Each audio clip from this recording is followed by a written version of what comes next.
The Bold Ones. Burl Ives. Joseph Campanella. James Parentino. Lawyers defending justice in the nation's courtrooms. Leslie Nielsen.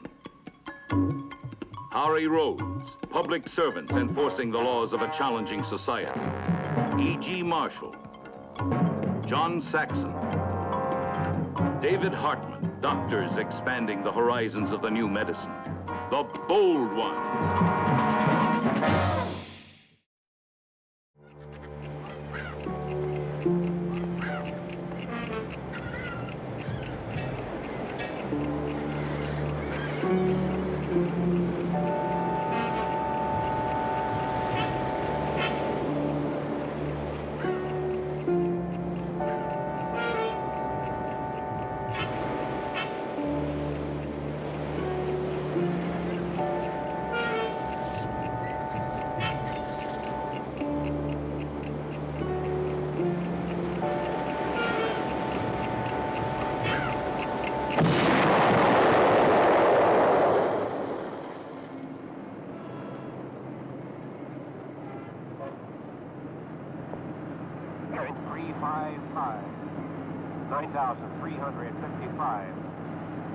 Stolen DuPage County.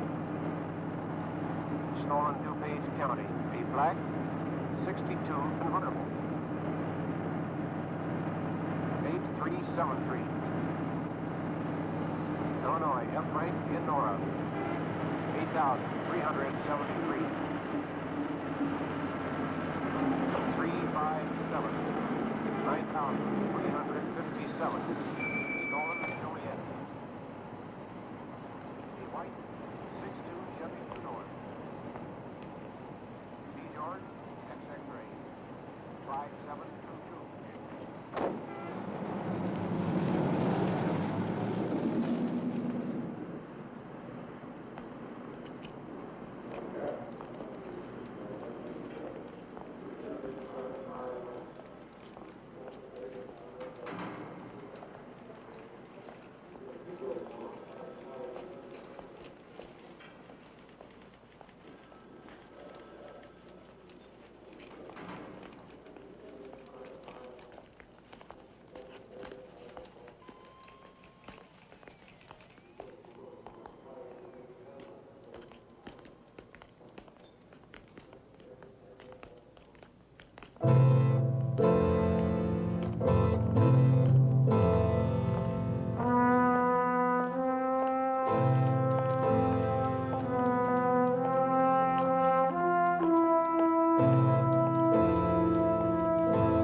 Go in.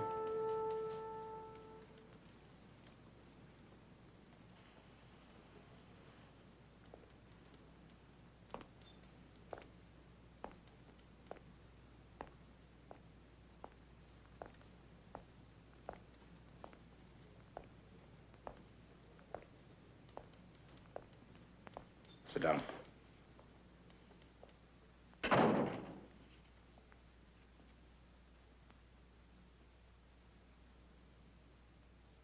Mrs. Carlin, you've been told that anything you say can be held against you, that you don't have to talk to us without an attorney. Yes, I was told that. We were also told that you could talk to us without an attorney, that it's up to you. I want an attorney. Why, are you guilty? What? I'm sorry, I shouldn't have said that. Especially since I don't happen to believe that you are guilty. You see, there's no doubt in my mind, and I'm sure there's no doubt in your mind as to who the guilty party is. So if you want to talk about it, it's your friend, Mr. Horton, who's in trouble, Mrs. Carlin, not you. I'm sorry, I want an attorney. All right, Mrs. Carlin. You can use that phone right there.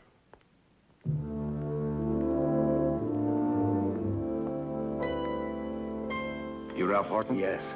Did they inform you of your rights when they picked you up? Yes. What am I charged with? You want an attorney. I don't know. Why am I here? Your girlfriend's husband was murdered today. My girlfriend. I don't know who you mean. Come with me.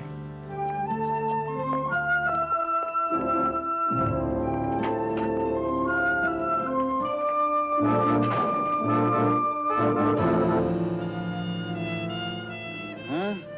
Yeah. Valerie, make a reservation for Mr. Darrell on the first plane to Brockton. Yes, Mr. Nichols. Which Mr. Darrell? Brian or Neil? Tell you later. Which one of you birds wants to fly to Brockton? When? Now. I'll have to be in court tomorrow. Brockton. Oh. Walt, I've got to be in court, too. He'd blow it without me. Does the name Fritz P. Carlin ring any bells? At 12:40 this afternoon, his new beach house was blown up with dynamite, and he was killed instantly. Jim Fadden called, and they're holding Mrs. Carlin. She's in trouble. She's in love with another man, and the police can prove it. Not to mention that Carlin was 60 years old with a $10 million bank account. Jim recommended us, and she's accepted. Heads. Neil. Now, I don't happen to believe her. I've been a cop for an awful lot of years, Mr. Horton. Too many. And I know in a case like this, where the husband gets killed, the pattern, the probability is that the wife is behind it. Proved out too many times. So you see, you've got nothing but my sympathy. And you've got a chance to square yourself. Because as it stands now, she's putting it all on you. I didn't believe him, and I don't believe you. I didn't kill him, and I don't believe she did. All right, then why she got a lawyer coming all the way up here from L.A.? To nail the whole thing to your back. Are you really going to be that stupid?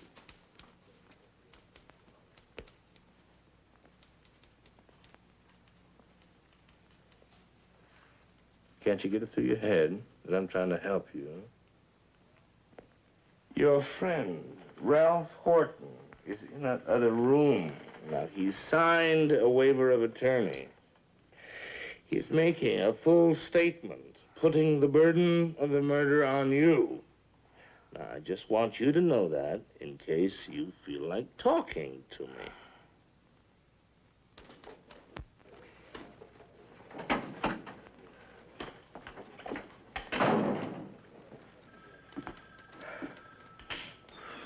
Any luck? No. And they're guilty as hell. That's what kills me, Joe. They're guilty. And some bleeding heart lawyer's gonna waltz in here and lead them out of here and probably gonna get them off. Bill, a lawyer can lead them out, but get them off. They gotta pass us first. And if they're guilty, I don't think they're gonna do it. Joe, you can give odds on that. I'm Joe.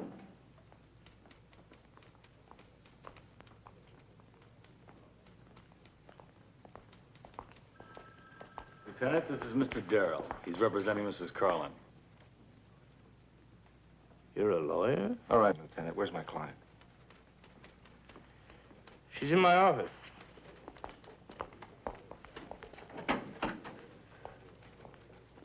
Mrs. Carlin, I'm Neil Darrell.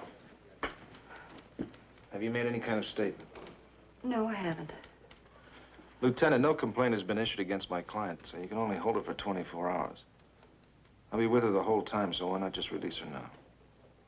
She's released. Lieutenant, before you leave, I want to say something. They're also questioning a man named Ralph Horton. He's a friend of mine. According to the lieutenant, he's made a full confession involving me in the death of my husband. Was his attorney present when he made the statement?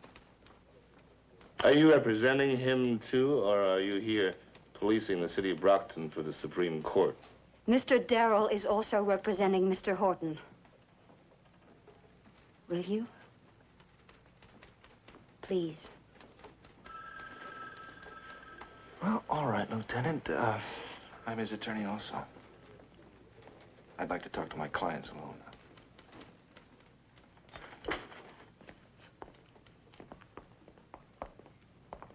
Ralph Horton, bring him in.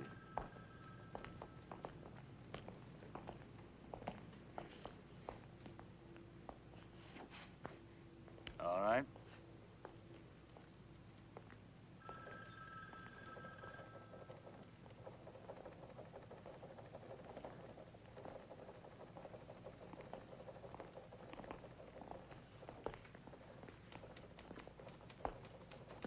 I hope it's all right with you. I've engaged Mr. Darrell's firm to represent both of us. Thank you. Did they tell you Mrs. Carlin made a confession implicating you? Yes. She made no statement of any kind. I never believed she did. I didn't make one either. That's what I thought.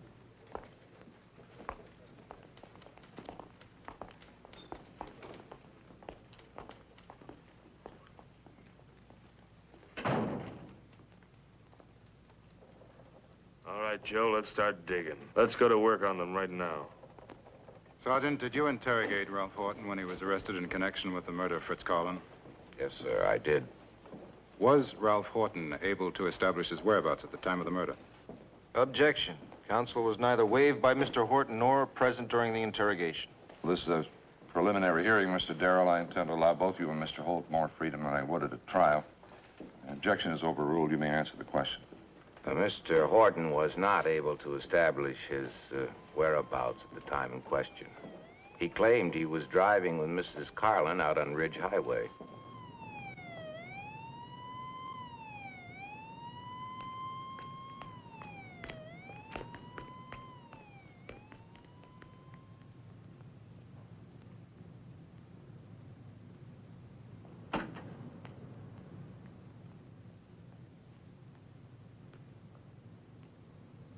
Sergeant, did you obtain a warrant to search the house of Mr. Ralph Horton? Yes, sir. And did you search his house? Yes. Detective Perkins and I made the search. Did you find anything that pertains to this case? Yes, we did. Where did you find it? We found it hidden in his garage. Under a pile of stuff. You see, there's some boxes and trunks, old magazines. Well, in a corner of his garage, under all that, is where we found it. What was it you found? We found that. Your Honor, I place in evidence 6 sticks of dynamite, which the earlier witness has established as the kind of dynamite used to blow up Fritz Carlin's beach house. You may cross-examine, Mr. Darrell. I never had any dynamite anywhere in my life. I've lived in that house about 5 years. I put things in that corner, but there never was any dynamite there. Mr. Darrell, do you intend to cross-examine? With the court's permission, I would like to examine that warrant. Mr. Holt, do you have it with you?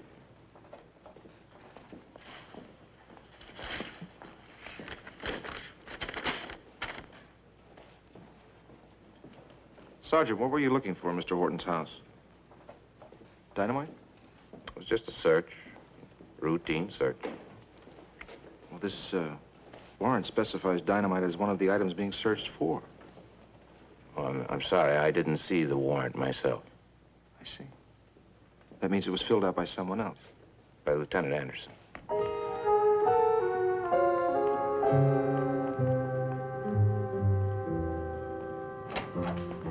Mr. Darrell, Yes? how did it come out in there? What happened? Why? Who are you?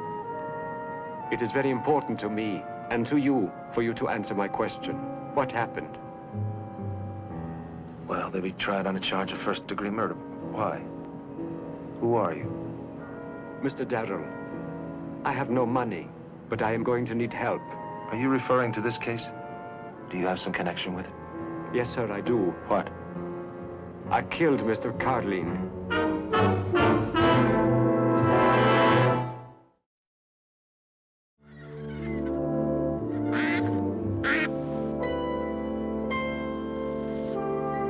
All right, Mr. Kevorkian, let's start with why you did it.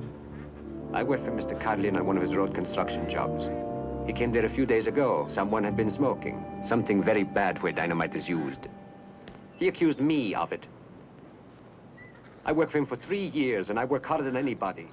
You know, I do not loaf. The others loaf. I work. A man pays me, I work. A man buys my time for the hour, I work for the hour. That man accuses me. Then he says to me, "You are fired, you smoked." And I say, "I do not smoke, that is not me." And he says, "You smoked, you are fired." I helped build that beach house.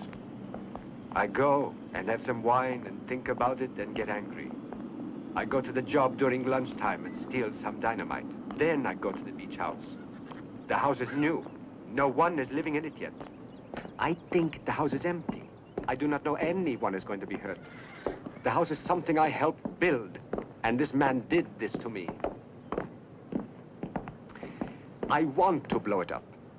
And then I read there was a man in there, that I killed Mr. Carlin. Are you aware that no one can make you testify against yourself? In spite of that, you want to confess. Is that what you're saying? Can those people go free any other way? No other way. Then I must. Did you plant some dynamite in Ralph Horton's garage? What? Did you hide 6 sticks of dynamite in Ralph Horton's garage? No. Lieutenant, the deputy DA is here. Bring him in.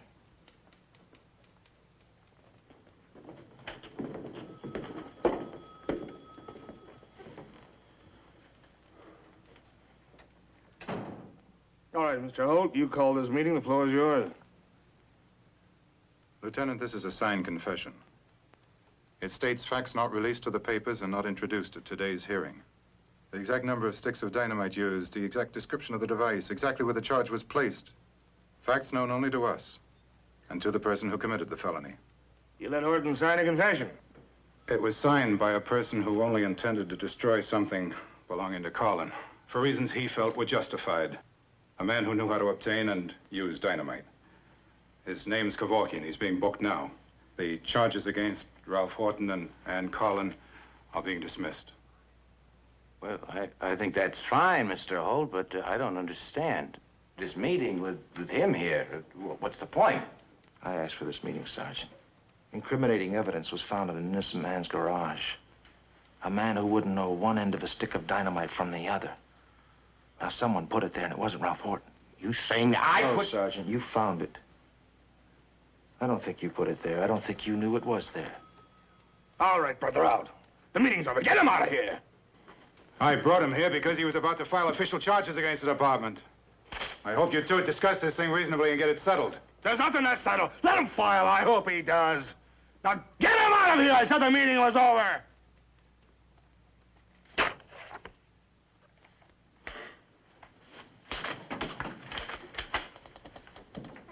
What name are you looking for? William Anderson. Anderson? Anderson. Lieutenant William Anderson. Oh, no. I can tell you for sure about him. He hasn't bought any dynamite here in half a year or more. But he has bought dynamite this year. Oh, yes. Why? What's he do with it? Maybe I'm getting into something I have no business in. Why don't you ask the lieutenant? I'm sure he won't mind telling you.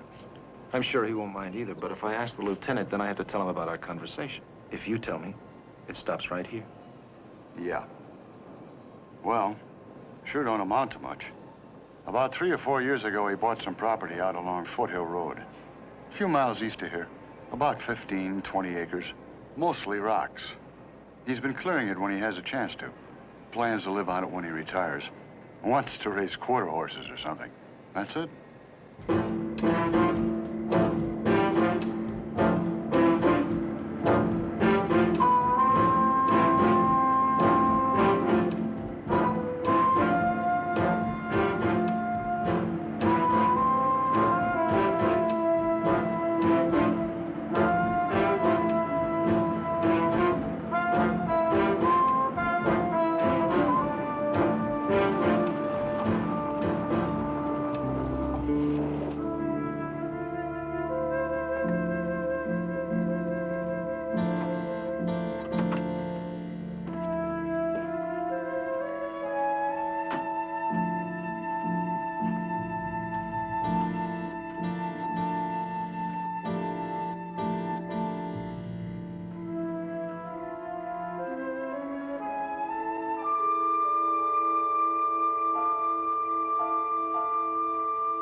Thought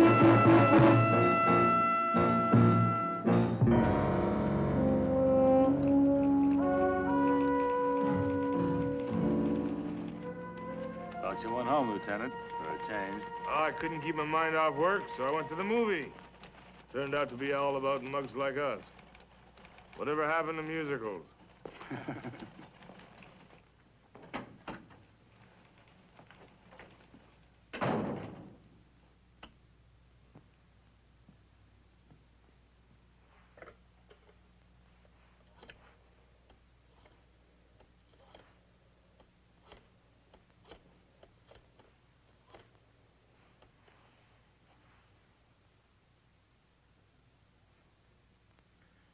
Okay, I'm here. Give it 5 or 6 minutes, then make the call.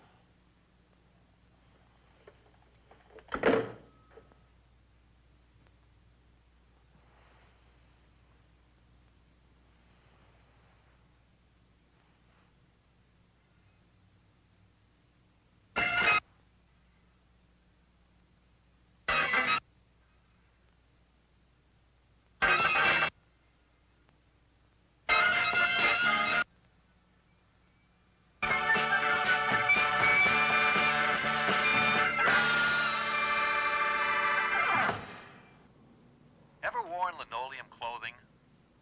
Well, just take a trip to the Great Linoleum Clothing Experiment on Washburn, right next to the Gas Palace.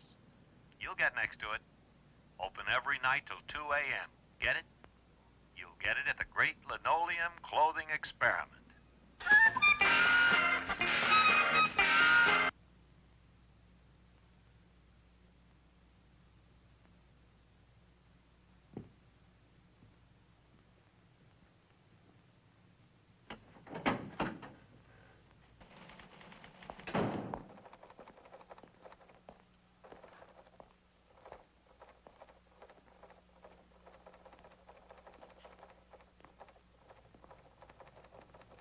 Hey, glad to see you guys going through that mug book. One of these days you're gonna spot one of them out there. Only takes one arrest to make all this time pay off. Well, good night. Night, Lieutenant. Well, when they all start looking alike, it's time to quit. Detective Perkins. All right. Ma'am, give me that address again.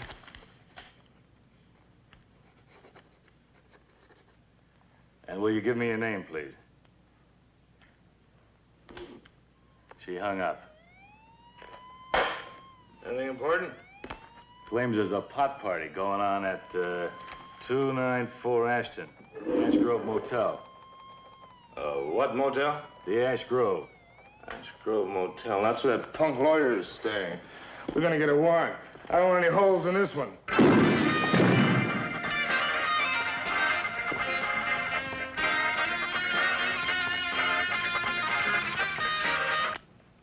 I know I'm just a dumb cop, but one of these days I gotta ask, why oranges? That's the third time I've seen that. You don't look good to me, Lieutenant. Can I call Central Emergency? No, let me take a look at him. You look around.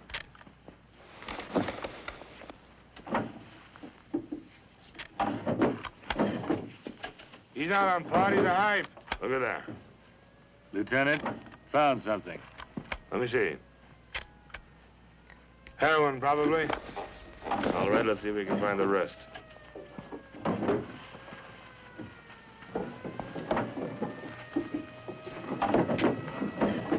Lieutenant?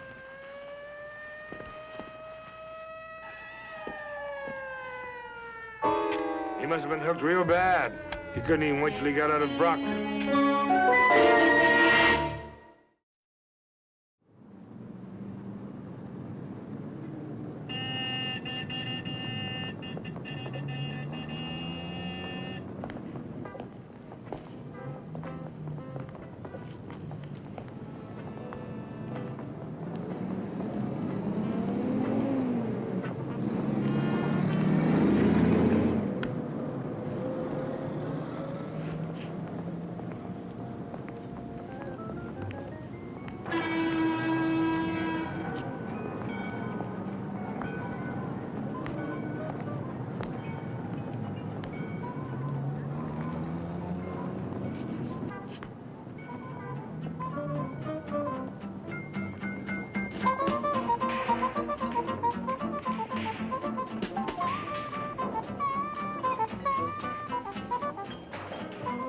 I need a fix.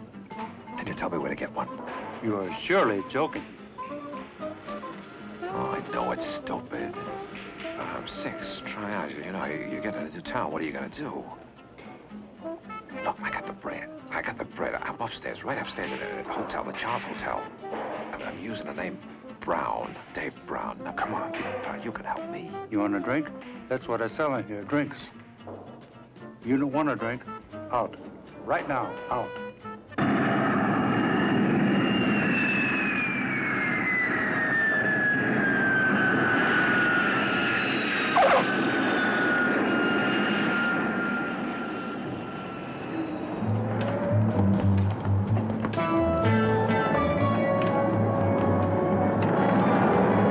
Flight 19 from Los Angeles has arrived. Arriving passengers may be met at Gate 3. Flight 52 departing for Bakersfield and Fresno is now boarding at Gate 12. How much bail did you put up? 5,000, which means they found quite a bit of heroin. What was the charge? Possession? 2 to 10 years. Where's Brian? He's already here. Got here yesterday. You gotta be kidding, dearie. Coming up to a strange lady and asking where to get a fix? So be a doll. I'm new in this town. I need a fix. I can pay You're not for new it. in town. You just new on the Vice Squad. No, lady. Honest. Then get lost, dearie, before I call a cop.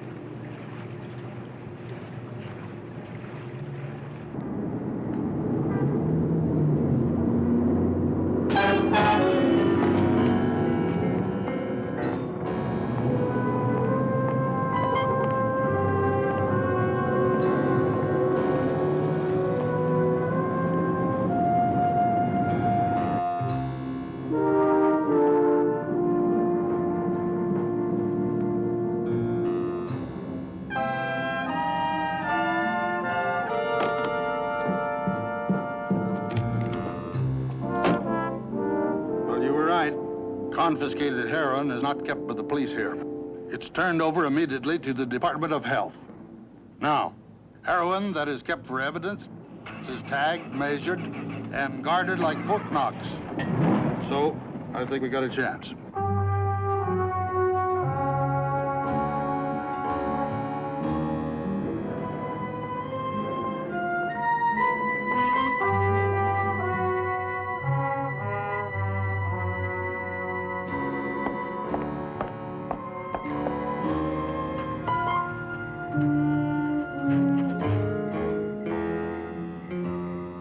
Evening, brother. Your name Dave Brown? No, my name isn't Dave Brown. No, it isn't, bless your heart. But you're staying at the Charleses, right? And the name on the register is Brown. Is it? My name is Posen. You got some bread. Have I? And you need some stuff. Yeah, that's right, man. And you can help me, huh? Yes, indeed. You got the bread on you? Well, you think I'm stupid? Lordy, no. But when you start talking about purchase, show me some bread. Yeah, I can do that.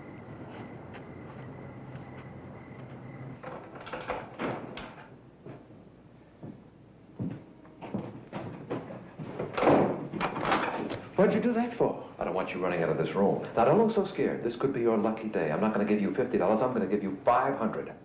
Get away from that door. I want out of here. I'm not a cop. I'm paying that $500 to get evidence on one. His name is Anderson.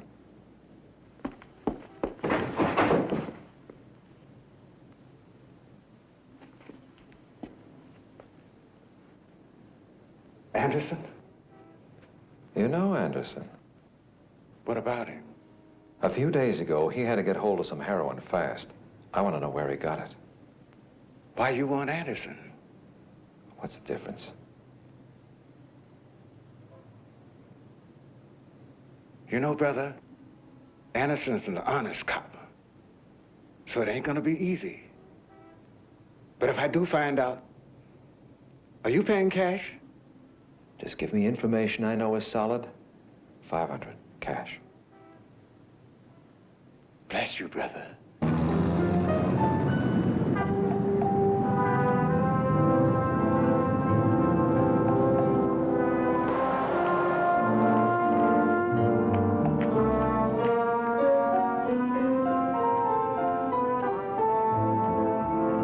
You got something? Could be. Not just what you wanted, but I do think I've got something. What? Well, like all good cops, Anderson has got a stoolie. Now, wouldn't it be worth something to you to get to that stoolie? Yes, it would. Where is he? I don't know that. I don't even know who he is. Well, what do you know? Somebody who does. At least she says she does. Now, if I can get you to her, and she can get you to him, what's it gonna be worth to me? If she can get me to Anderson Stooley, the whole bundle, 500. Bless you, brother. Now take me to her. Not now. Tonight, 9 o'clock. The liquor store, you see? Then I'm gonna take you to where she's just gonna happen to be. In an empty house? Brother, all empty houses ain't all that empty. There's a party going on. In there? Believe it. And you're invited. You walk right in and ask for Millie. Very funny. Now, how do I know what you've got set up for me in there?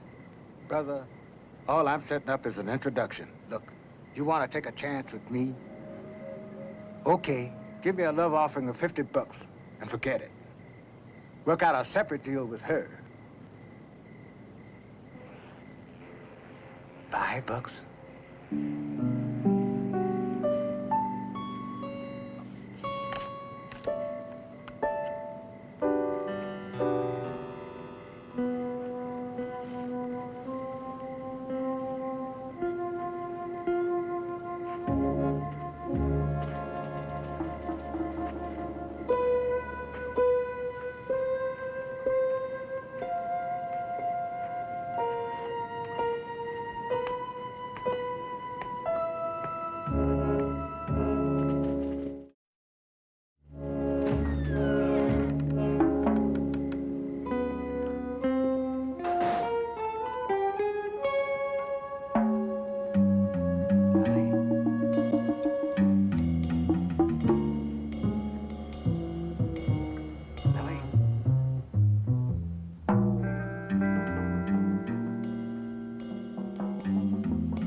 Yeah, pull up a piece of floor, love.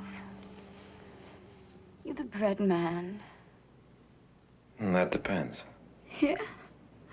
What do I gotta do for it? Well, don't you know? You're going to get me to Anderson Stooley. For how much? 500. But first, you got to prove that you're not putting me on. I can prove it. There's this man I know. His name's Freddie. He meets Anderson once a week. Always the same place. I can tell you where. Only I want 1,000, not 500. There's a little bar downstairs in the Charles Hotel. Now, if what you tell me is straight, I'll meet you there the next day and hand you not 1,000, 500. Why not half now, half later?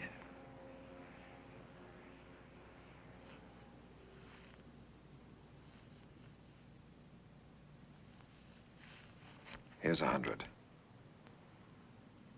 We got a deal?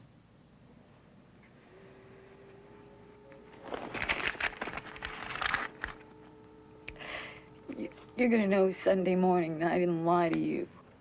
You meet me at that bar Monday. At exactly noon, okay? Okay. Now, what's the story? Oh, Freddie meets Anderson every Sunday morning at this boat repair yard at the end of Seymour Street. Freddie waits there, in a loft. What time? Time. What time does he meet Anderson? 7, 10, what time? And he just goes there and he waits. Sometimes Anderson doesn't even show up. Freddie's got to be there every Sunday morning.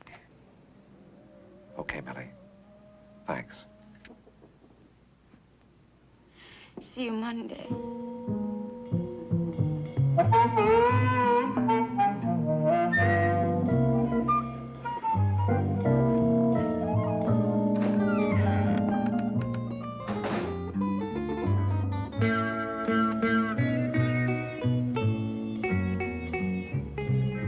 Well? He went for it.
All right, settle down. You're not hurting. You won't be. Want to do business with you, but your friend Anderson. Now, it's worth a lot to me to find out where he bought some heroin a few days ago.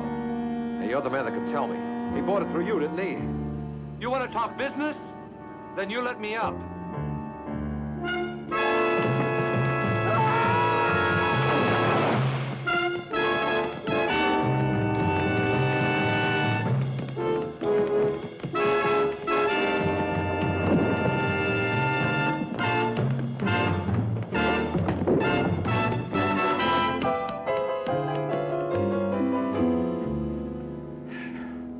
Now, what do you want? I really bit, didn't I, Freddie? I walked right into it. Who are you? What do you want? Your buddy back there is out cold. And you and I are out here all alone together. You're gonna level with me now, or I may just kill you. I don't Shut know up what and listen. Anderson gave you nickels and dimes. Now, it's worth real money to me to prove that Anderson bought that heroin. You give me real solid evidence that I can bring into a court to prove how and where Anderson got that heroin. I'll give you 5 times $500. If you laid that kind of money on me and gave me a way to get out of here along with it, baby, I would give you the whole story. But not if you're talking about courtrooms and witness chairs. Yeah, Anderson bought the heroin. I bought it for him and I delivered it to him. But how does that help you if I don't testify? And man, I can't do that. Look, I'm a lawyer. Anderson has got a lot of friends. I'd never get a chance to spend the dough. You've got no choice, Freddie. You go my way, or before tomorrow, everyone in this town's gonna know you're a stoolie and you're gonna have to run anyway. You go my way, and you go with plenty of cash and a lot of help.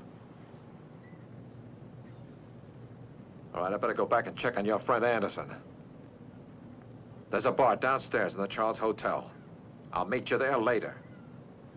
And if you're not there, Freddie, better because you left town, which would be a pretty stupid thing to do now, wouldn't it?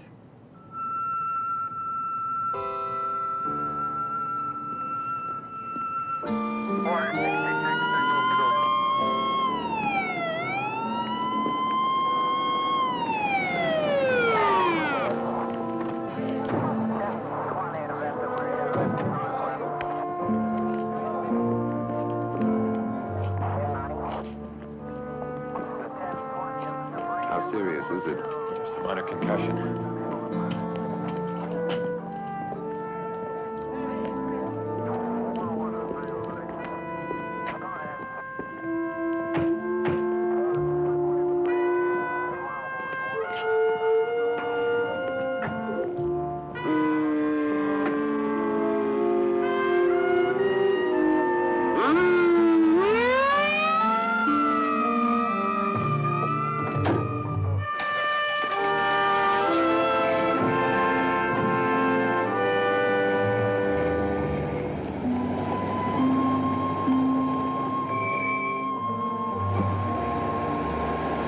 All passengers please report to gate 8. Attention, please. A telephone call for Mr. Walter Nichols. Please come to the information desk opposite gate 6 and pick up the white courtesy telephone. Mr. Walter Nichols. Mr. Darrell. Hey, Joe. I'm afraid I'd get here too late. You almost did. You remember my brother Brian, Darrell. Of course. Sergeant? Holt showed me what they've got on Anderson. And I figured that somebody from the Brockton Police Department owes you an apology. No reason for you to apologize. But thanks. Well, actually, I wanted to say something about Anderson. I'm not making any excuses. What he did was not excusable, but he's been letting things get to him too much. You know, like when we're stopped by technicalities and things like that. And he's been working hard, too hard. I don't think people, you included, know how damned hard a police officer's job is. Your job's supposed to be hard, Sergeant. A policeman's job is only easy in a police state. I'm sorry, Joe, but I just get a little uptight when I hear that word technicality. Constitutional rights aren't technicalities. Final call for Flight 28, departing for Las Vegas, Phoenix, and Dallas. Anybody ever tell you you'd make a good lawyer? Thanks for coming down. Goodbye. Good luck. Nice to see you. Thanks, Sergeant. Flight 22, please board immediately. Flight 22 ready for departure. That's us, Walt. Let's go. Can you fellows go along? I'll be taking a later plane. Why? Well, I have to talk to a client. Who? A Lieutenant William Anderson. Oh, Walt, you're putting us on. You think so? You've got to be. Why? How many times have you told me that any man, guilty or innocent, deserves the best possible defense? And when a man hires me, he's got it, the best possible defense. Always has the right word to say. Good luck.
The Bold Ones.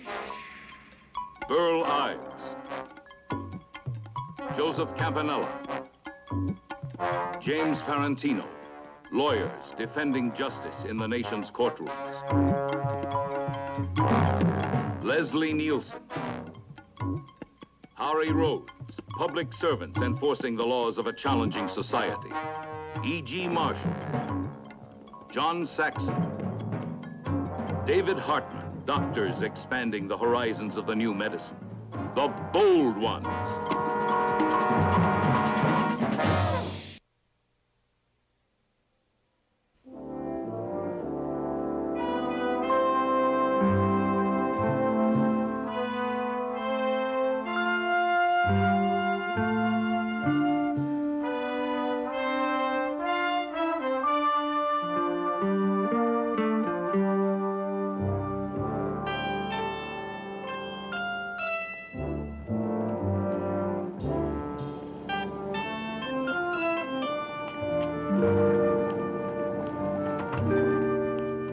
had it pretty close.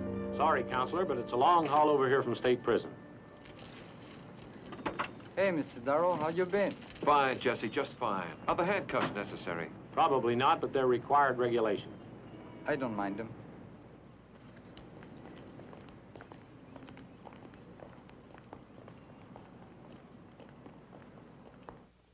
Governor, a 3-year-old child smothered to death in her bed so that her outcries won't alert the parents to the fact that a burglary is being committed. Now, Mr. Darrell would have you believe that a man who prefers committing murder to apprehension as a burglar deserves your intervention. Deserves to be an exception to our laws. Yes, keep an eye on your client, would you, Mr. Darrell? He almost brained me with a water pitcher after the trial. I wouldn't like to see it happen again. Gentlemen, can we please keep this moving? This man has shown himself to be totally without remorse. Yet, Mr. Darrell contends that he is deserving of having his death sentence commuted. Well, I submit, sir, that nothing has occurred to justify such a contention. He hasn't even seen fit to acknowledge his guilt. If he would do that, there might be some basis for at least... no one! Usted tiene que... Yo confiese. Porque usted me está quitando la vida. Jesse! Yo soy inocente.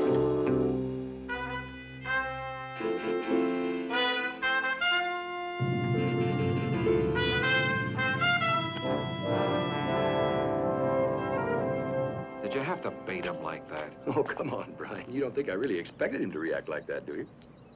The trouble with you, the trouble with both of us is we take our work too seriously. Sam, maybe I ought to get a plane back to California tonight. Listen, Marcy wouldn't let me in the house if I didn't bring you home for dinner. Tell you what, let's make a pact, all right? The subject of Ortega in this hearing is off limits for the evening, and the first one that even mentions it... Okay.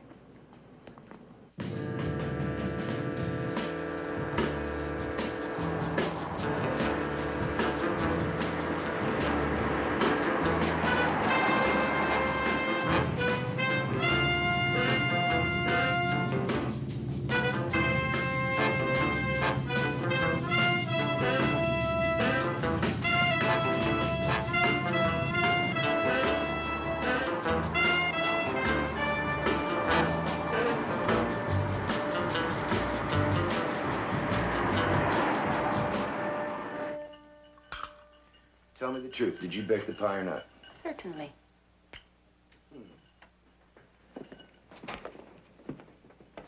I tell you, I used to think you were an astute fella. But when it comes to Jesse Ortega, he's really got you kind of hypnotized, hasn't he?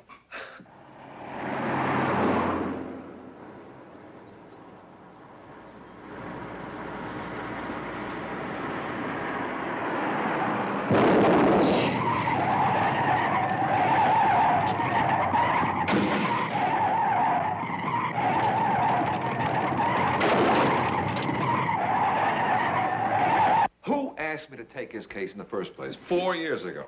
You did. What did you want me to do? Pat him on the back and shove him in the gas chamber? No, I wanted the best defense for him that he could get, and he got it. Well? Well, the way you carry on, you really act like you think he didn't kill the cold girl. I don't believe he killed her.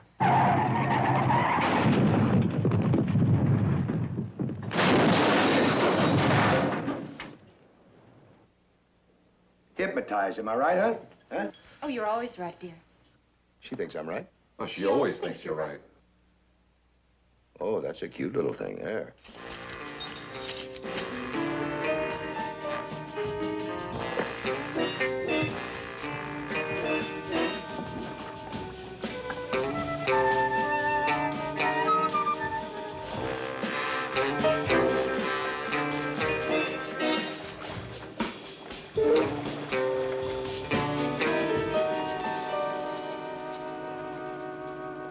I showed you a home movie of Ortega killing the cold girl, you still wouldn't believe it. Now, why don't you face that he's just a bad kid? I know you hate to be a loser, but this case would be... Darn.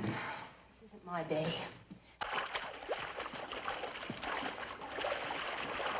Sam, be a love and get the vacuum from the garage, please. You know how compulsive I am about the floor. Marcy, for shame. You did that on purpose.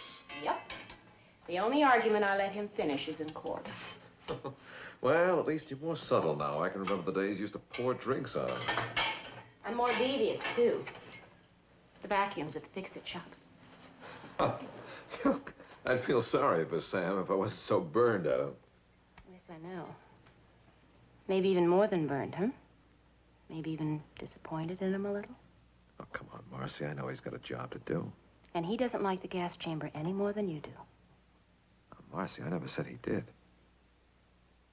I remember when they first gave him the Ortega case and told him to go for the death penalty. He was miserable. Till he got the notion of asking you to defend. I guess he thought it would be easier for him if he knew that Ortega was getting the best. And even in law school, Sam always thought you were the best. Brian, I think you're just about the closest friend Sam's got. Don't lose that over Jesse Ortega. Please don't. I suppose I just make a little pass at his wife instead. Well, since I seem to be making a career out of being an interfering woman, I think I better get to work and get you married off. How would you like to meet a nice... Fine, bring him on. The more the merrier. You know me. I can't find the vacuum cleaner in the garage or anywhere else, huh? Oh, never mind, dear. I didn't need it after all.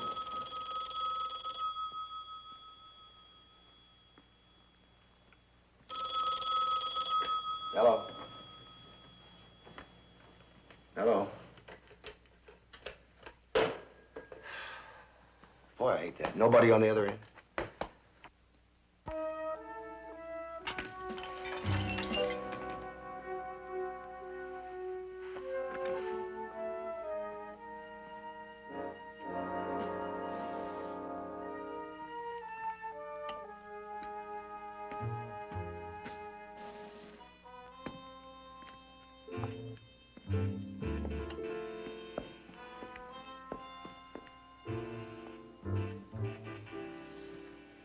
Did you hear that? Yeah, it sounded like glass breaking. Thought I'd come down and take a look. Why don't you look out there? I'll look at you. Yeah, okay.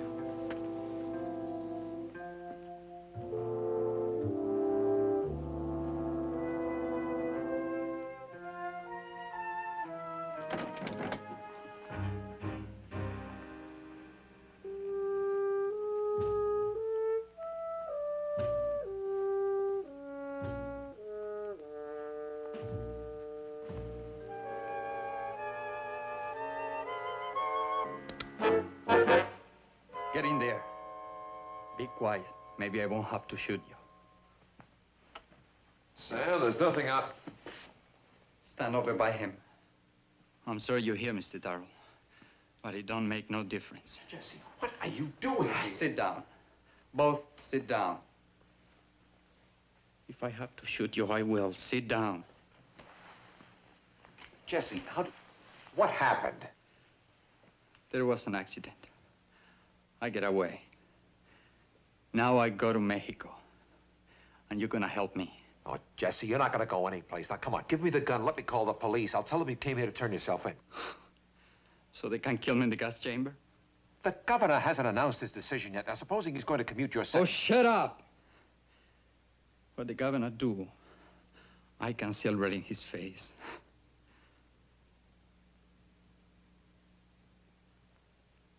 Where is your wife?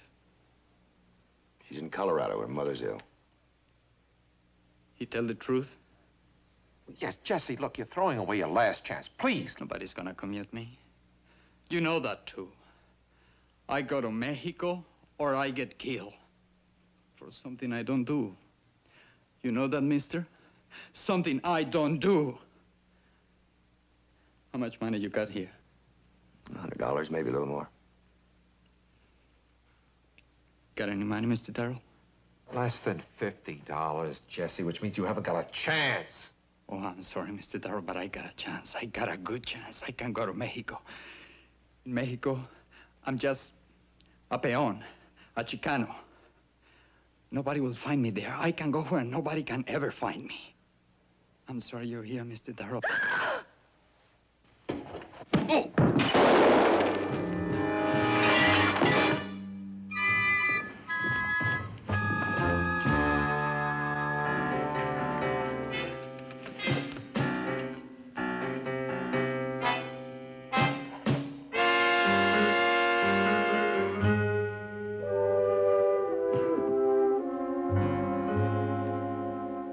Almighty and most merciful Father, we have left undone those things which we ought to have done, and there is no health in us.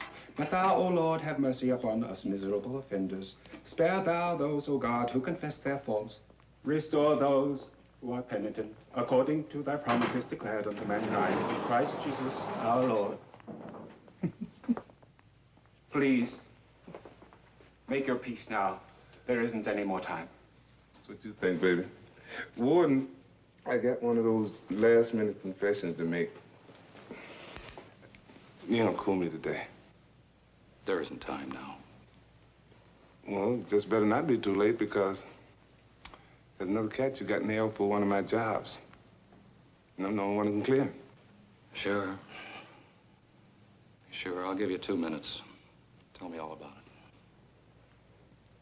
Well, you remember the cold kid, right? The cold kid 4 years ago?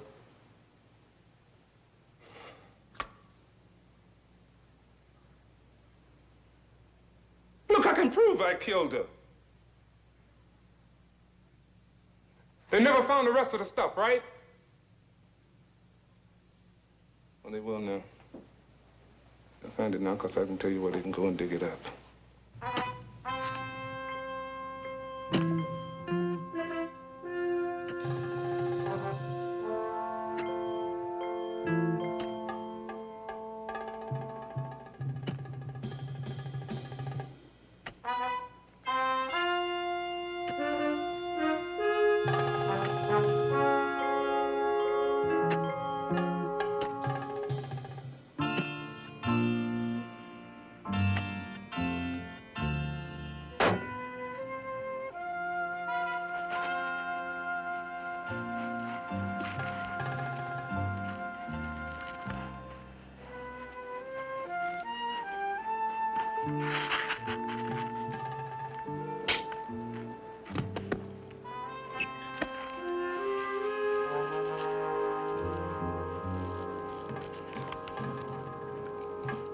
Ladies' platinum necklace, 16 links, natural rubies. This looks like the stuff, all right.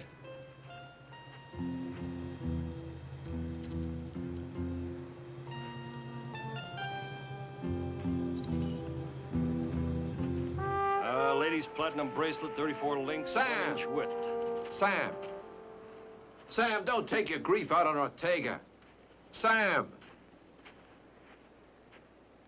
Sam, I think I know how you feel about this, but... I don't think you do.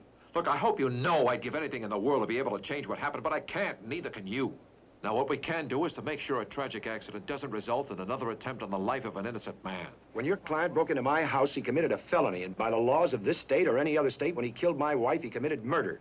Look, there's too much hate in your logic, Sam. Jesse never intended to pull that trigger. It was an accident. That's all. You know that.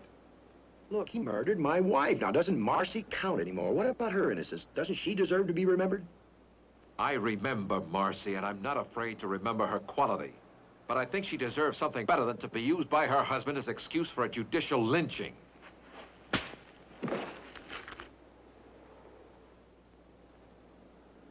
Go away, Sam. You're a better man than this.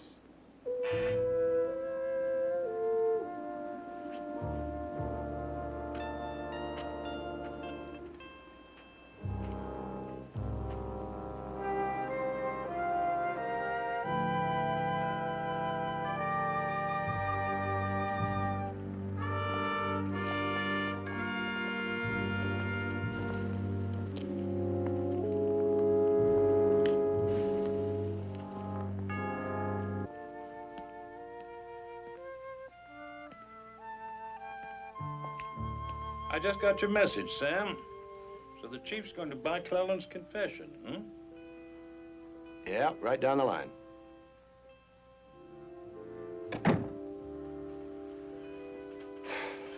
I don't believe it, but I can't prove it. I think it's a phony. It's just the feeling I have. I'm afraid we lost Ortega on the Cole murder. Brian will ask to have the verdict vacated. I don't see how we can oppose it. So I'm going to recommend that we prosecute Ortega for the homicide of Marcia Rand, murder 1. No argument from me. But you have something more in mind, haven't you? I promise you, I guarantee that I will keep my feelings as husband totally separate. No, Sam, forget it. You're emotionally involved. You're a key witness.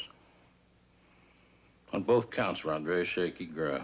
Look, I'll handle this myself. Brian will be a witness, and if I know him, he'll get the court to let him defend. But your situation is different. Charlie, please don't shut me out. I need to stay on this case. What you need is to take a club and beat Ortega to jelly, but you can't. That's the price we pay for civilization. Now, you just have to live with it, Sam. I'll prosecute. You can assist if you want to. But I'm the man this time.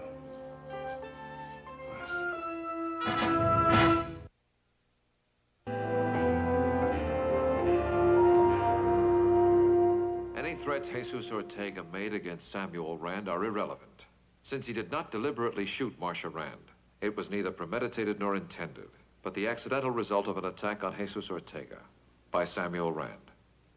He armed himself with a gun only to prevent his recapture, to pursue his viable plan to escape to Mexico and thus preserve his own life. Any man wrongfully sentenced to death with all avenues of appeal exhausted has a right under natural law to resist execution. Is there anything you'd like me to explain, Jesse? It's fine, Mr. Darrow. Real fine. Well, I hope your jury thinks so. What jury? Where are you gonna find 12 people in the whole rotten world would even spit at me if I'm burning up? Oh, come on now, it isn't that bad. I don't know. I keep thinking, if I hadn't gone to that house, if I hadn't tried to get away, that Mrs. Rand, she'd still be alive. Now I have killed someone. It doesn't matter anymore. I go to the gas chamber now. You are not going to the gas chamber. Don't ever say that again. Hey, Mr. Darrow, how come? That Mrs. Rand, she was your friend. Ain't you had enough of me? Jesse, it wasn't your fault what happened to Marcia Rand. It was my fault for losing your first trial, for letting an innocent client be sentenced to death. My fault, and I won't quit until I've made up for it. I ain't worth it anymore, Mr. Darrow. Not anymore. I ain't worth it anymore.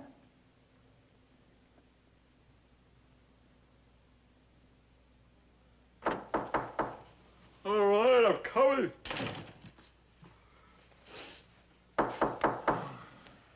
I'm here. Good Lord, Walt. In the flesh. After a terrible flight on that red-eye special. Well, I thought we might have a little chat about the trial tomorrow. I still am a senior member of the firm, ain't I? Or have you and your kid brother made other arrangements behind my back? You flew all the way here for a little chat at 3 in the morning? Well, I'm operating on Pacific time. After all, the law firm usually practices there. It's just the shank of the evening there.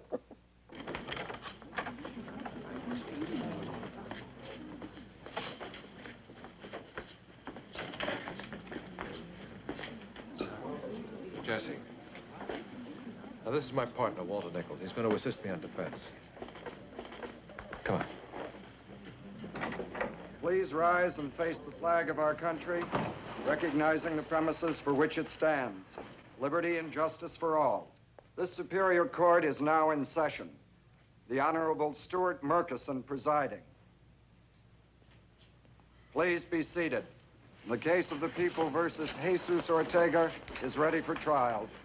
May I remind the gentlemen of the press that no photographs shall be taken in this courtroom during or after the trial. And I need not remind those reporters present that no interviews shall take place in this courtroom during or after the trial. Your Honor, beg the court's indulgence. Recognize counsel for defense. May it please the court, a last-minute change in trial dates in California has enabled my learned associate, Walter Nichols, to assist me on defense. I now move for his admission to participate in the case before the court. Mr. Pettit, do you have any objections? No, Your Honor. If Mr. Nichols is acceptable to the court, he is acceptable to the people. So ordered. The court welcomes Walter Nichols as assistant to counsel for defense. I wish to thank the court. I wish to thank the people. I feel myself warmed and touched by the generous hospitality of your sovereign state. Your Honor. Something else, Mr. Darrow? Yes, Your Honor. Defense moves for a change of venue from this judicial district.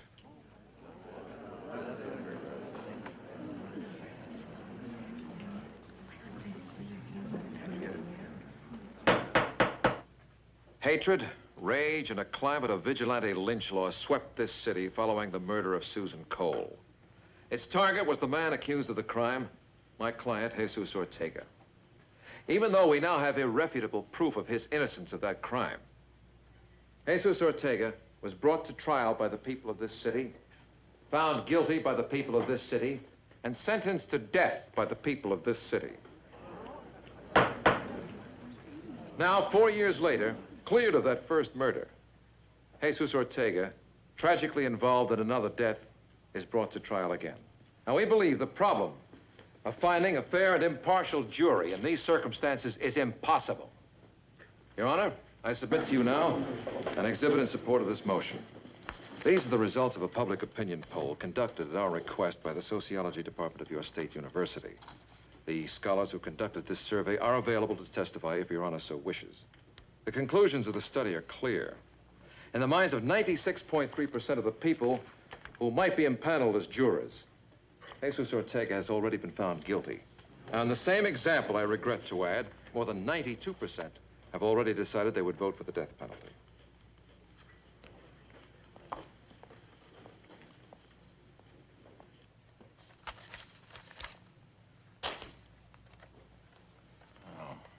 I must admit your evidence is as fascinating as your presentation was impressive. But I'm going to deny the motion.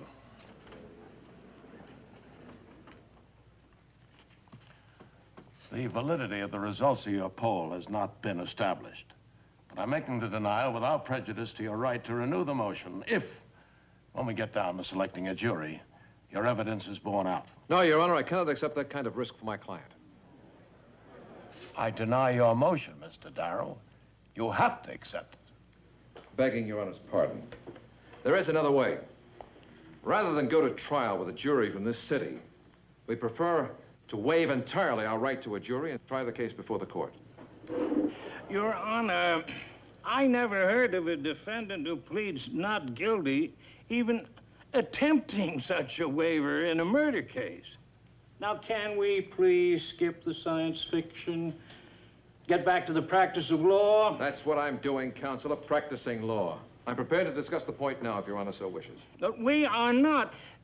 Your Honor, we had no warning at all about this. All we knew was that there would be a motion for a change of venue. Now, if Your Honor wishes to indulge Mr. Darrow, we will need time to prepare. You've got until tomorrow morning at 10, Mr. Pettit. Court adjourned.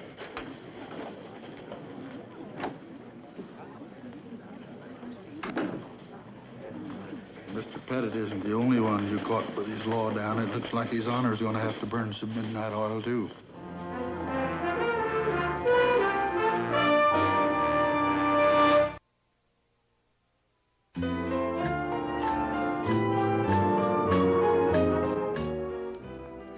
I can't find it anywhere.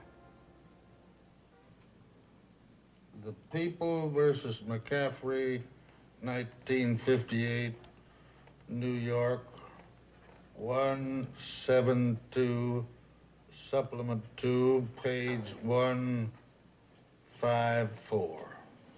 Amazing. A mind like a computer. It is held that a court must approve a defendant's waiver of jury if it is satisfied that he is acting in full understanding of the meaning of his act. Did I say a computer? Whole Library of Congress.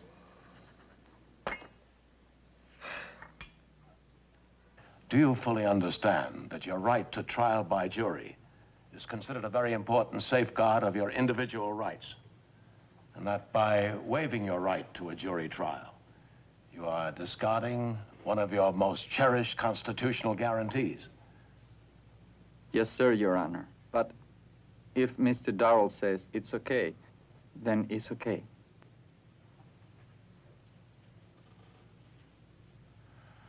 Very well. You may be seated.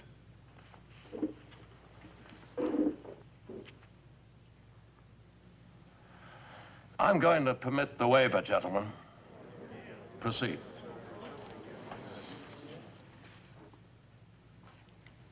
Mr. Pettit, are you ready for the people? Yes, Your Honor. I was waiting for Mr. Darrell to make his next motion. I move you get moving, Mr. Pettit.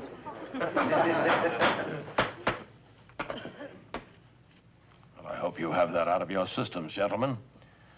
The next time it happens, the court will have the last laugh with a contempt citation. Now, proceed, Mr. Pettit. Jesus Ortega. What a sad, tragic place he has taken in the lives of all of us.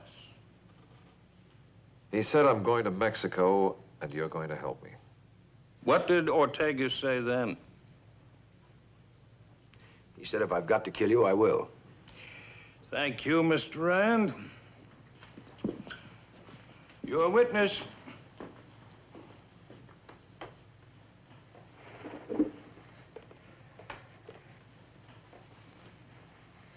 Suppose Jesse Ortega had knocked at your front door politely, explained that the authorities were wrongfully trying to kill him, and asked for your help. What would you have done? Well, the question is irrelevant. It's misleading and calls for a conclusion. Your Honor, would you please instruct Mr. Rand that he is a witness and not opposing counsel? Objection. The question is not material, Your Honor. Objection is overruled. The witness will refrain from instructing this court on points of law. Now, you know better than that, Mr. Rand. Yes, sir. Answer the question. I would have called the police. Because you faced a desperate killer? No, because I faced a fugitive. So, that realistically speaking, the only way Jesse Ortega could expect any kind of help from you was by making threats. Is that correct? Yes, it is. And when Jesse did, in fact, threaten you, what was your reaction? Did you see an innocent man driven to desperation? Or did you see a killer?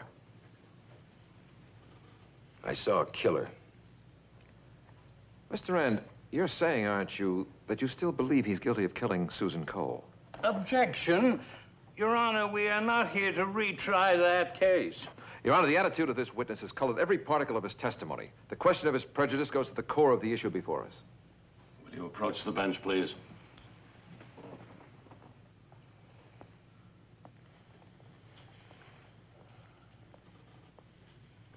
What are you trying to establish? The prosecution's chief witness is hopelessly biased, and that this so-called murder was really an accident, caused in part by the tragic misjudgment of this witness. Oh, come now. That's jury talk. You're not going to impress anyone here. All right. I'm going to let you go down this road a little way, but you had best lead us somewhere, Mr. Darrell. I'm not a tourist. The objection is overruled. Continue. I ask you again, do you still believe that Jesse Ortega was a murderer on the night he came to your home for help? Yes, I do. Mr. Rand, only a few days ago, his conviction was set aside. Are you saying the court is in error? The state has held that collusion between Ortega and Cullen was possible. I believe they were right. Do you remember the first trial well? It hasn't been easy to forget. Do you remember Jesse describing a car from which he saw someone throw a bag? The bag containing the evidence which led to his conviction? Well, I remember a description of a car, but not the details. He described a 1960 blue four-door sedan with Texas license plates. Does that refresh your memory? Now that you bring it up, yes, I think probably. Your Honor, I would like to place in evidence a document which I had intended to use in the hearing for dismissal. It didn't arrive on time, and I felt I had enough evidence, overwhelming evidence, without it.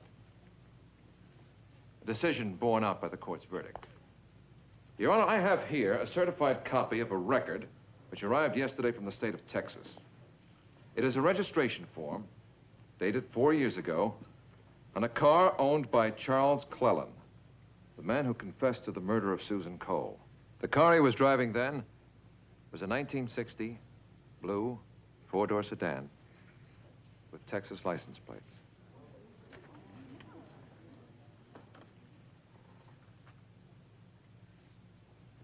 A document accepted and marked as defendant's exhibit next in order.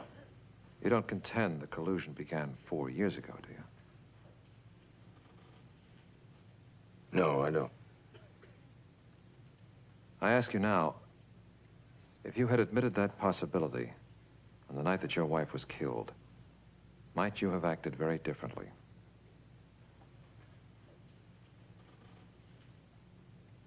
I don't know. Thank you. I have no further questions. Jesus Ortega was a man under sentence of death after a fair trial. Had no right to run away from the wrecked patrol car. He had a duty to turn himself in. Had he done so, Marcia Rand would not have been killed. Samuel Rand acted like a law-abiding citizen, not only in recapturing a fugitive, but in defense of his own life. It cannot then be argued that Marcia Rand's death was the accidental result of Ortega's resistance to recapture. He had no right to resist, and his presence in the Rand home was felonious. It's a well-established principle in law. A killing committed in the perpetration of a felony is murder in the first degree. To say that Jesus Ortega should have given himself up is to deny the whole basis of natural law on which this nation was founded. The American people do not believe the king can do no wrong. But is Jesus Ortega to go unpunished for the death of Marcia Rand? Now, Your Honor, I cannot in good conscience argue that my client should escape punishment for that tragic but totally accidental death. But I do argue with every conviction in my being that Jesus Ortega has paid for Marcia Rand's death, paid for it many times over. 4 years in a death cell, 4 agonizing years awaiting execution for a crime he did not commit. Even for the guilty, it has been argued in every state in this land that long imprisonment awaiting execution is cruel and unusual punishment, even for the guilty. Now, what kind of punishment is it then for an innocent man? Your Honor, I say to this court that my client has suffered enough. I say the people have had their retribution.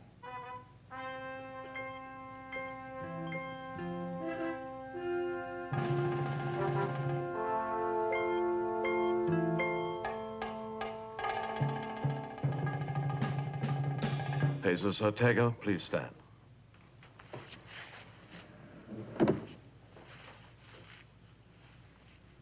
In the broadest sense, this case involves the rights of society and the rights of the individual.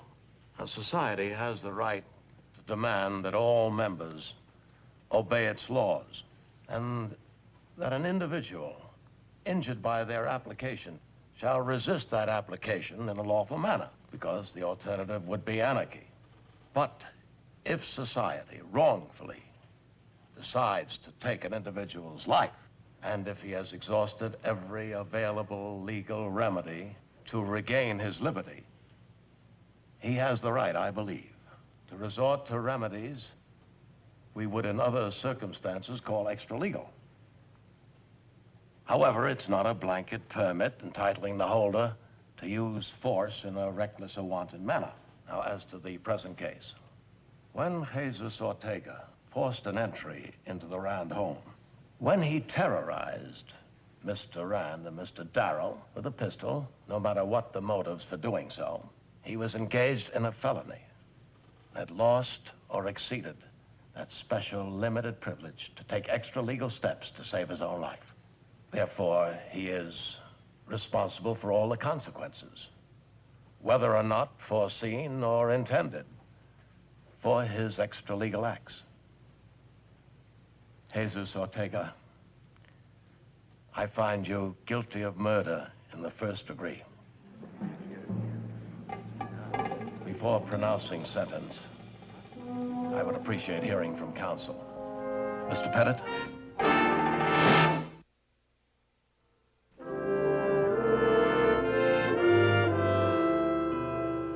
If the court please, Mr. Rand will speak for the people. Your Honor, I speak both as an attorney for the state and as the husband of Marcia Rand. In both capacities, I ask not for death, but for the secondary statutory sentence of life imprisonment.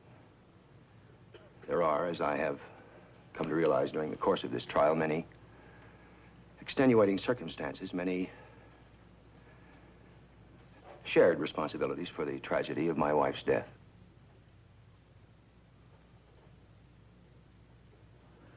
We therefore feel the interests of the people will be fully served by the lesser sentence of life imprisonment. Thank you, Mr. Rand. Jesus Ortega, do you have anything to say before this court pronounces sentence? I don't want to die. But I don't want to spend the rest of my life in prison either. I guess I got nothing to say, Your Honor. Mr. Darrow, do you have anything to say? Yes, Your Honor, I have something to say. Jesus Ortega was imprisoned by this state for 4 years. 4 terrible years. He is now acknowledged to have been innocent of that crime. And the state therefore owes him an accounting. And if no accounting is now forthcoming, he will become the victim of yet another shocking miscarriage of justice. Mr. Darrow, I've been trying to give you considerable leeway. I recognize your emotional involvement here. But I'm going to bend only so far. Now, for the last time, I ask you, do you have anything to say relative to sentencing? Yes, Your Honor, I do.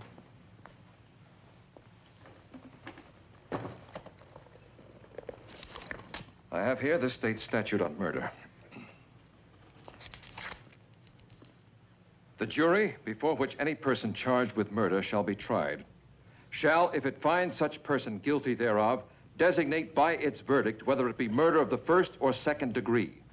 And if murder of the first degree, the jury shall in its verdict fix the penalty to be suffered by the person so convicted, either at imprisonment for life at hard labor in the penitentiary or at death. And the court shall thereupon give sentence accordingly.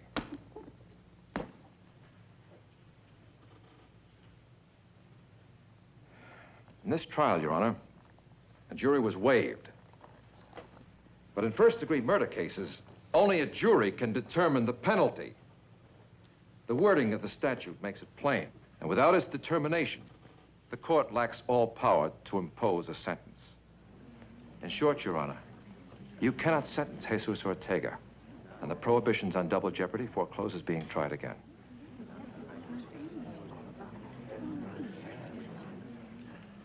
Are you claiming, sir, I have no judicial alternative to setting a convicted murderer free? I merely cite the statute, Your Honor, which is binding on all of us. Were you aware of the precise wording of the statute when you moved for waiver of jury? No, Your Honor, not when I made the motion. I discovered it before the court permitted the waiver, however. That seems rather critical timing, Mr. Darrow, doesn't it? I find it very difficult to believe somehow that you did not purposely attempt to commit a fraud upon this court from the very start of this trial. Now, that isn't true, Your Honor. If I'm guilty of anything, it's that I chose to remain silent after I discovered the unusual wording of one short section of this state statute on murder. I accept whatever consequences the court wishes to impose on me for that silence. But as Jesus Ortega's attorney, I felt obliged to remain silent. Whatever price I have to pay, I feel that my client's escape from a second miscarriage of justice is worth that price. Is it, Mr. Darrow? Is it indeed? Well, we're going to see about that. It is unconscionable that a defendant waive his right to jury trial and then profit by that waiver. Statutes are subject to interpretation, and this court's interpretation of the statute you cite differs from yours. Jesus Ortega, I sentence you to the state prison for life as prescribed by law. I expect the sentence will be appealed. The issue now is the tactics you employed.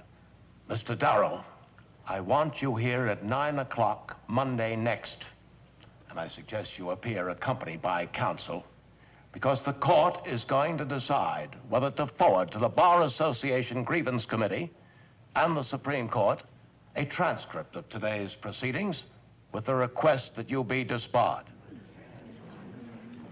You will also, at that time, show cause why you should not be held in contempt. Court is adjourned.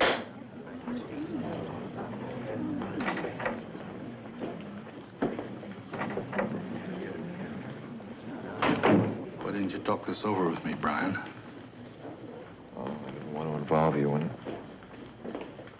What does it mean, Mr. Darrow? What's gonna happen now? Oh, I wish I could tell you, Jesse. Well, you may go to prison for life. You may go scot-free. Right now, it's a toss-up. But no more death row?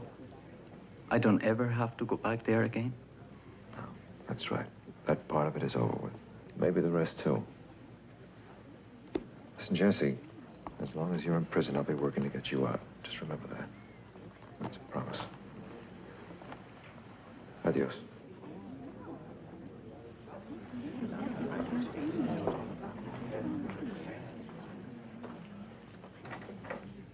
You neglected to tell him that you may be in there with him. Well, I think you'll do it. I think you'll get Ortega off on appeal. I hope so. I don't even know if I'll be practicing law after Monday. Yeah, I think maybe you're going to need an attorney. I'd like the privilege of representing you. It makes good sense to me. Hey, that would mean a lot to me, Sam. Yeah, I'd like you to represent me. Good. That takes a big load off of my mind. I'll leave and let you fellas talk. I don't think you have too much to worry about. I know Murkison. You damaged his ego, but he'll get over it. Well, with you representing me, I think he might.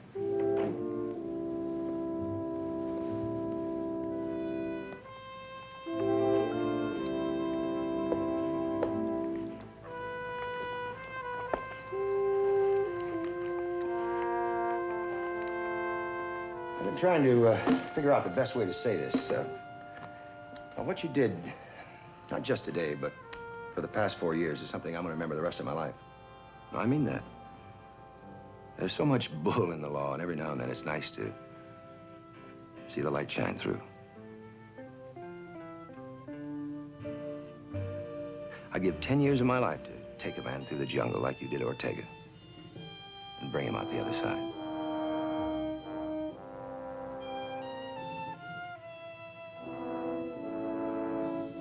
You know what I mean.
bold ones. Earl Ives. Joseph Campanella. James Farentino, lawyers defending justice in the nation's courtrooms. Leslie Nielsen. Harry Rhodes, public servants enforcing the laws of a challenging society. E.G. Marshall. John Saxon. David Hartman, doctors expanding the horizons of the new medicine. The bold ones.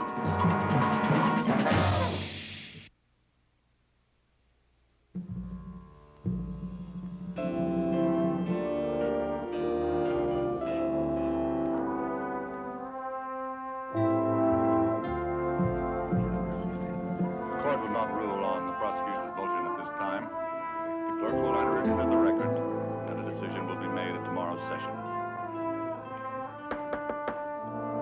Call your next witness. Your Honor, I call the defendant, Harry Carter, to the stand. You may proceed.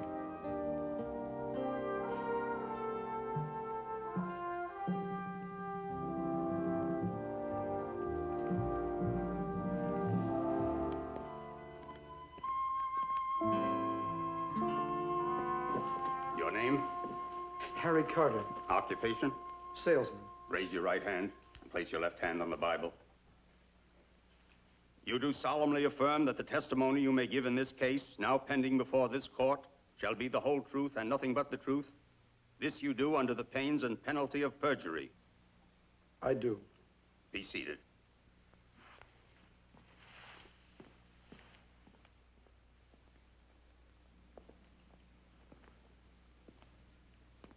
Mr. Carter, did you murder Mary Ellen Vance?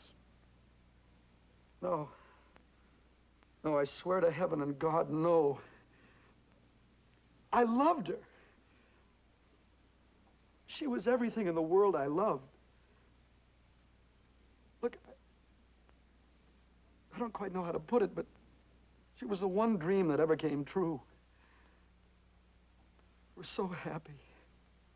Were you happy that night, the night of September 17th? We had words about the ring. She said the diamond was too big, that I couldn't afford it, that I wasn't that well off. She said that the smallest diamonds were the truest lovers. Go on. Well, she was right about the ring. I couldn't afford it, but I was proud. Harry, witnesses have testified to hearing you quarreling. Now, did you quarrel? Well, it wasn't really a quarrel. I told her to think it over and call me, and I just left. Where did you go? Straight home. I was sure she'd call me right away, but she didn't. I walked around for hours. I kept looking at the phone. And then finally, late, I don't really know how late, I called her. But there was no answer. Just the telephone ringing. I can still hear it ringing. I'll hear it for the rest of my life. And now it doesn't matter how much longer that is.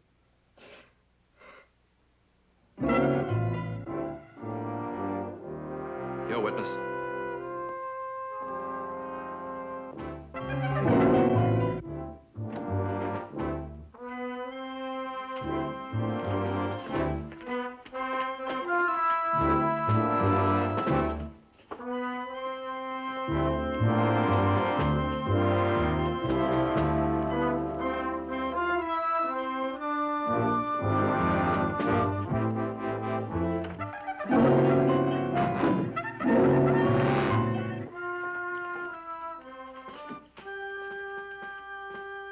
Will the foreman of the jury please hand the verdict to the clerk?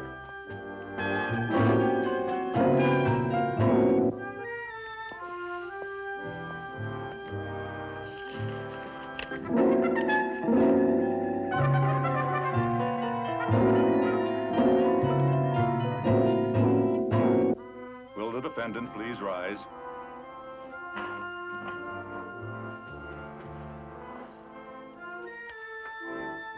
We, the jury, find the defendant, Harry Carter, not guilty.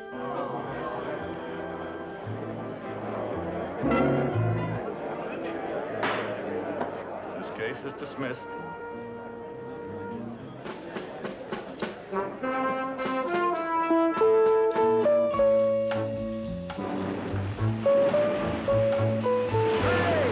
Hey, you guys!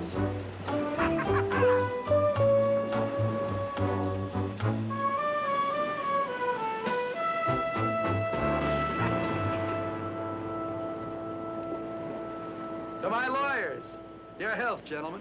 Here's to the DA, a good loser. To the adversary system. I know what that means.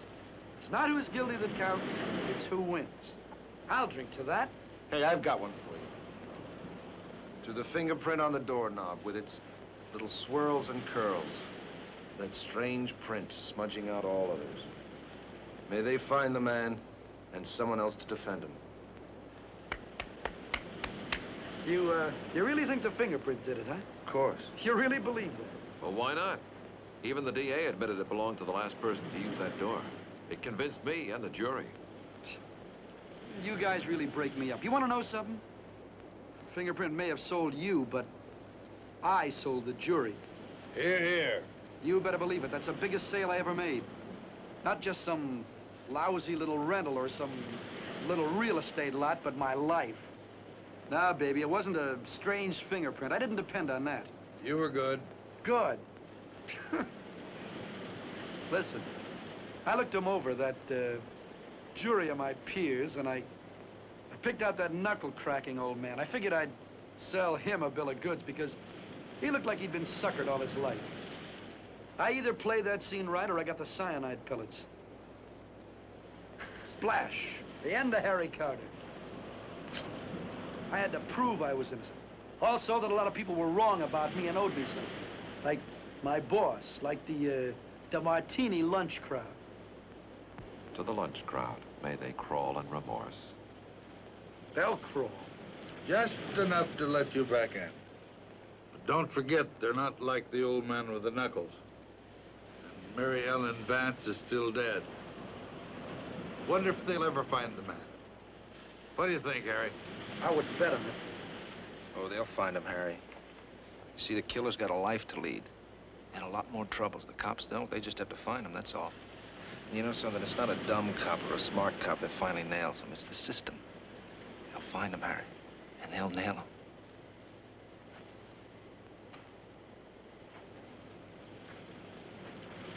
Twice?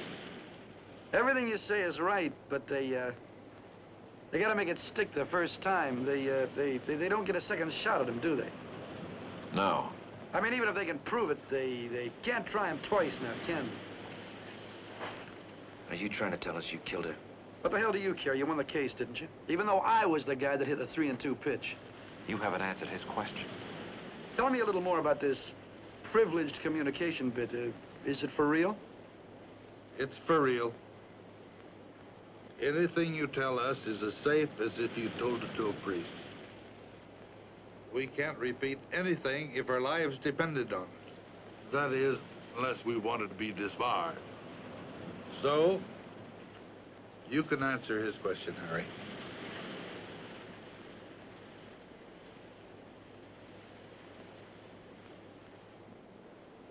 Mary Ellen Vance. Blonde, 26, part-time call girl and full-time chiseler. Tried to take me. Tried to make a sucker out of me. Yeah, I killed her. Yeah, I killed her. Give me another drink. Get out of here. You heard him, Harry. Get out of here.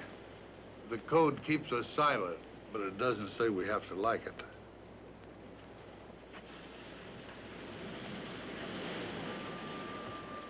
Crack your knuckles, lawyers. Crack your knuckles! Crack your knuckles!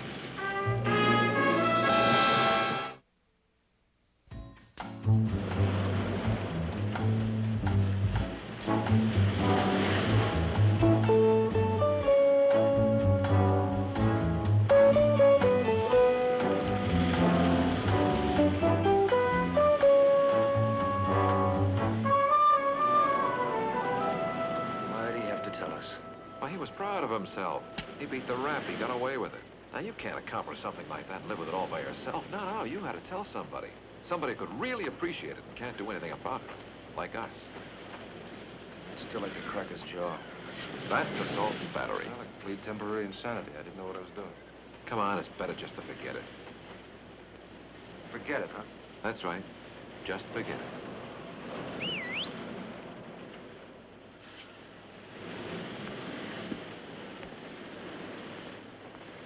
Hey, I figured you two would be surfing with golden hippies. No surf. And no hippies. Neil here. Can't forget our friend Harry Carter. Well, he may as well forget him. Maybe I'll learn, Walt. I'm old and cynical like you. He's not cynical, just old and tired. And dry. The girl is buried, the killer is free, the code keeps us silent, the case is ended. Not quite yet. But what is that supposed to mean? Well, I can talk better if I have a long, tall, cool drink.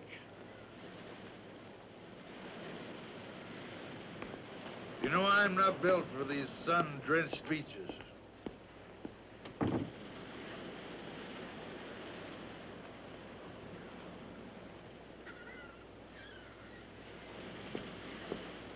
Or am I? Here you are, sire. That's better. All right, Walt, all right. All right. The case of Harry Carter is closed, but the murder case of Mary Ellen Vance is not. They've hung it on somebody else. Oh, for God's sake, who? A young fella named Richie Morris, 22 years old and scared out of his wits.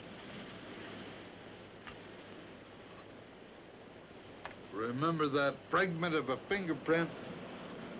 Belongs to him. Confirmed by the experts. Funny thing. That fingerprint that made us believe in that scoundrel Harry Carter is the same fingerprint that will more than likely convict Richie Morris. Yep, he'll have a public and speedy trial, just like the Constitution says. And a public defender fresh out of law school. No, he won't. He'll get us. What are you talking about? We can't take the case. We have privileged information that we can't use. The Bar Association will have the three of us hung to the nearest tree. Maybe not, Walt. We may have privileged information we can't use, but neither can any other attorney. And Walt, no one else knows Carter killed that girl, and there's no way they can find out that he did. And we have one big advantage over anyone else. We know this kid is innocent. We have a second advantage. We're better than anybody else. Yeah. Shall we defend him for nothing? For everything. Gentlemen, you've just made me feel young and idealistic. Walt, you just led us into this like a pair of lambs, didn't you? No, I'm too old and cynical for that. Now, you both better go interview our new client, and I'll talk to the DA and see what I can get out of him.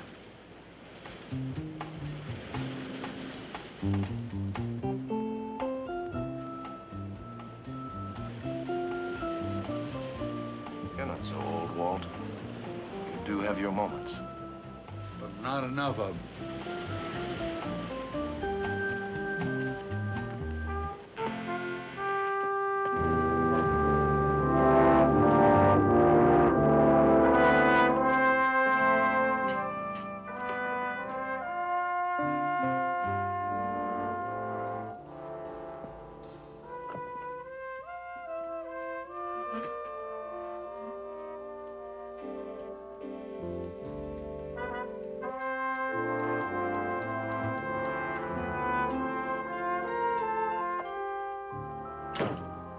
Old friend, I'm loaded with work. Can we make this brief?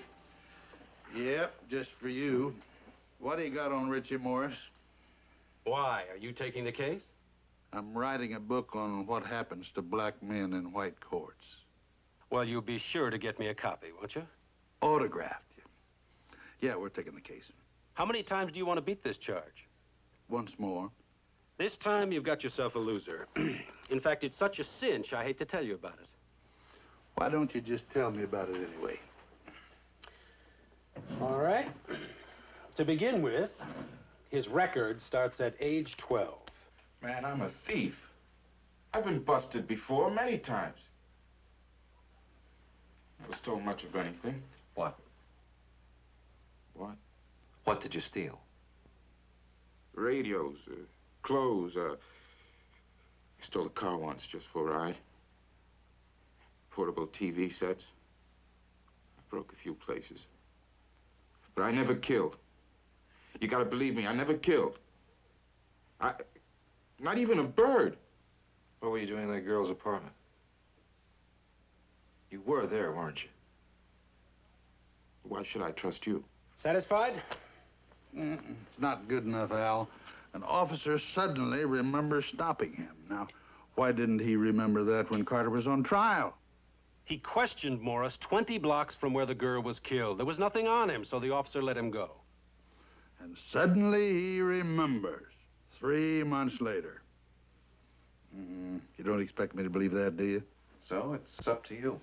You trust us, or you tell the DA to get you someone else. They think I'm guilty. They keep telling me the only chance I got is to say I killed her by accident. Is that what you want to say? No, I don't want to say that for nobody. I didn't kill her. All right, we'll plead you innocent. But that fingerprint puts you in her apartment. Now, you've got to tell us what you were doing there and when. What for? You gonna believe me? You better try us, Richie. You don't have much choice, do you?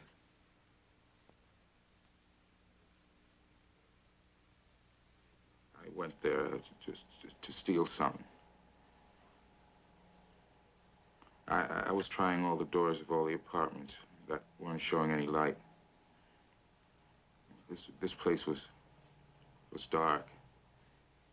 The door wasn't locked. She was lying on the floor. That's all I saw. I turned and I ran. Listen, Walt, you want me to give you our whole case?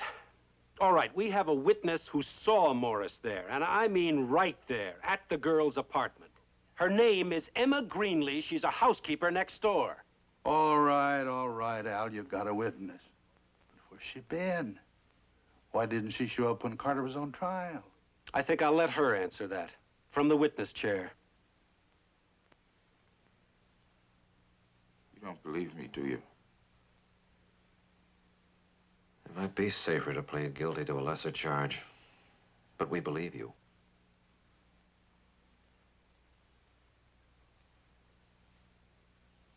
We'll see you again tomorrow.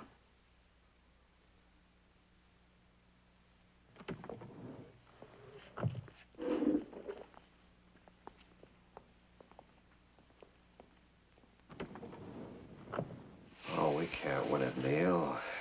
It'll take more than a lawyer. You know what it'll take? Harry Carter. You guys are putting me on. Whatever happened to all that rap about privileged communication? Wait a minute, Harry. We didn't say we'd reveal anything you told us. We're asking you to do that. It's the only hope that kid has. Ah, come off it. You'll get him off. You got me off, didn't you? Oh, boy. You guys want me to do your job for you. Is that the idea? Pass. I got too much to lose. Now, Richie Morris has nothing to lose, Harry. Just his life. Look, I got drunk one night and sounded off to you guys. Now, if I hadn't, and I sure wish I hadn't, you guys wouldn't be here right now. And that Swade wouldn't have Nichols, Darrell, and Darrell to get him off. Now, I did that for him. That's all he gets from me. Look around, huh? Look at him. We start selling those next week. And I'm not just hustling houses anymore. 2 hours after Morris was arrested, I got a call from the company president. I'm sales manager now. Things are moving for me. Now, if I said, okay, boys, I'll just tell the whole world I committed murder and got away with it, you know what I'd be, huh? You know what I'd be? I'd be a loser. I'd be a sucker. I'm not about to make a loser out of myself, and nobody ever made a sucker out of me. Get out of my way.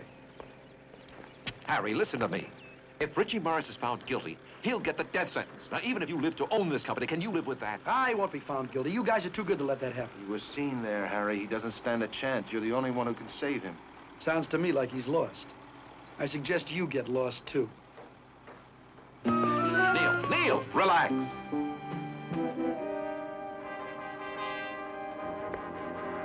Come on, we got work to do.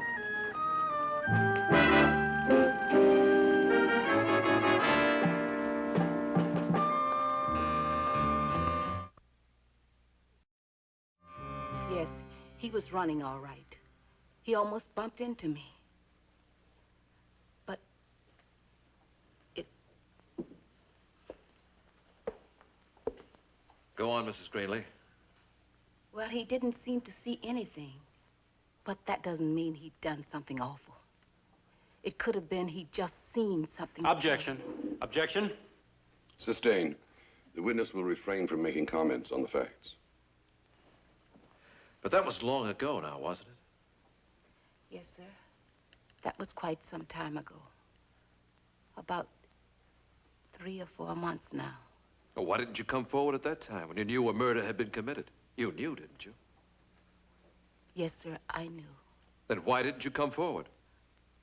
Why? Well, the white man had already been arrested. And I thought the black man couldn't possibly have had anything to do with it. I mean the killing of the white girl. It was your duty to come forward, wasn't it? I told myself I would do that. If the white man were found guilty, I wouldn't be silent anymore. And if he was found innocent, as he was? I told myself I'd stay out of it. But I couldn't do it. It wasn't a matter of white or black. It was just human duty. No one can hurt or kill another human. I mean, nobody can kill. No matter what color, or there'll never be any life at all for any of us. Because we're All right, all Mrs. just human. You've answered the question, Mrs. And Greenlee. only Thank God knows what that is.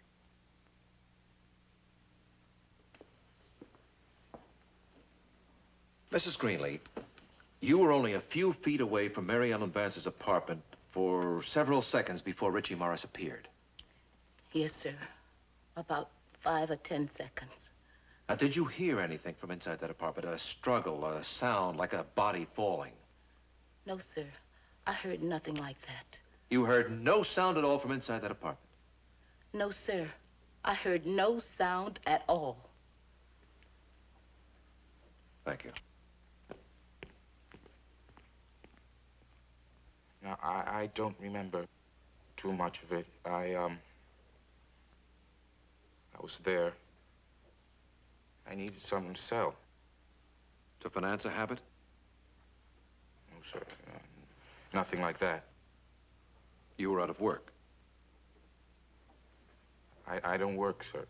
You never looked for a job? No. Because you were a thief? Yes, sir. Tell about that night, Richie.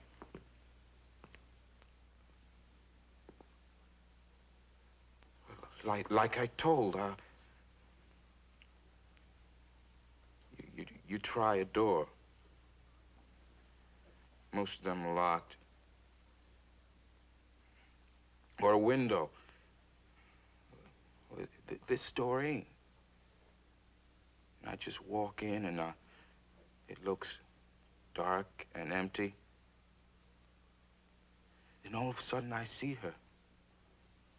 There on the floor, this white lady. Did you know she was dead? I bent over and saw her, and I said, she's dead. And I thought, oh, God, I'm a black boy, and I'm here, and she's dead. I better get out of here. I better get out of here. I better get out of here.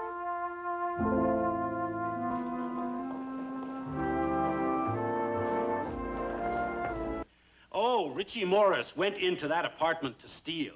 And perhaps to him it was just another episode in a life devoted to crime. But this time it was not a deserted house nor an empty room.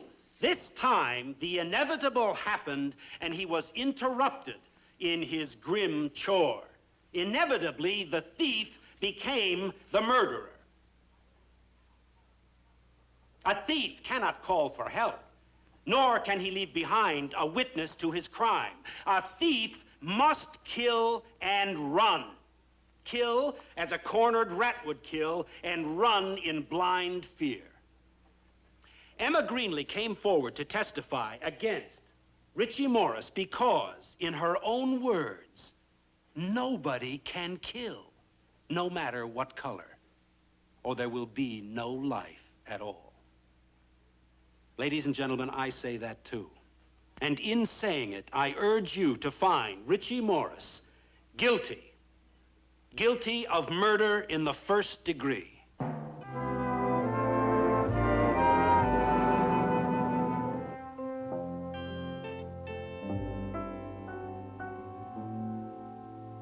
Will the foreman of the jury please hand the verdict to the clerk? The defendant will rise and face the court.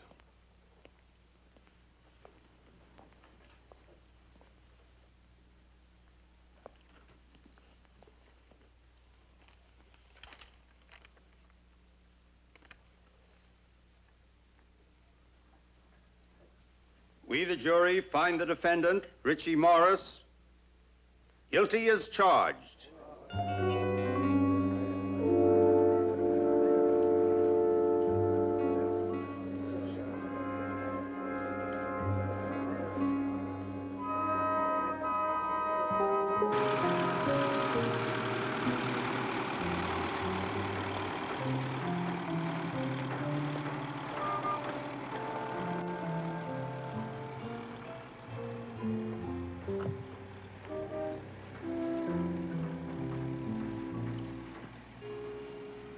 Yes?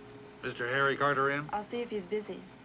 I'll let you know. Sir, you can't go in there. To the Mayor, City Hall, Los Angeles. Your Honor. Later, honey. This is personal.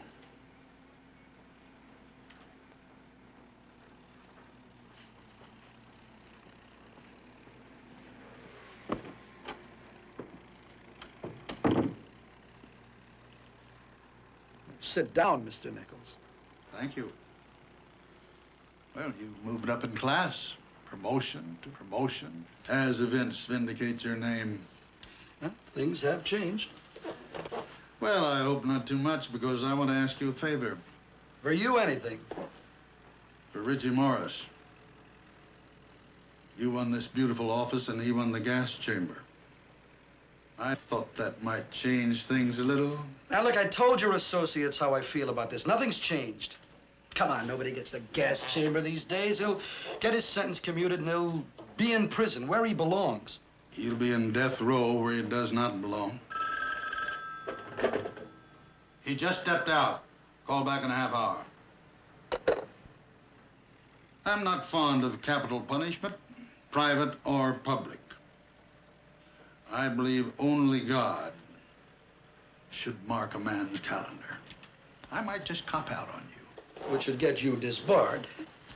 Well, I'm old enough and rich enough for that. And while I'm fishing, I could remember how I took you down with me. Well, if it happens, that's the way it's going to have to be. You taking me down with you.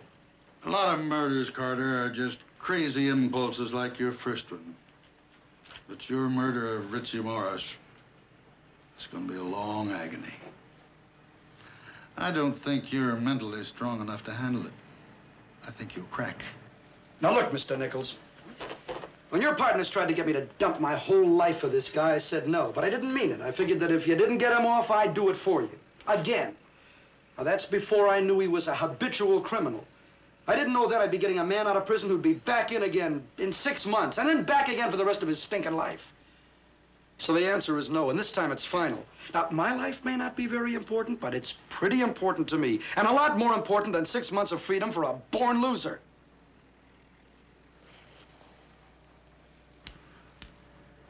What's important, Mr. Carter, is that nobody, winner or loser, black or white, dies for a portable TV set.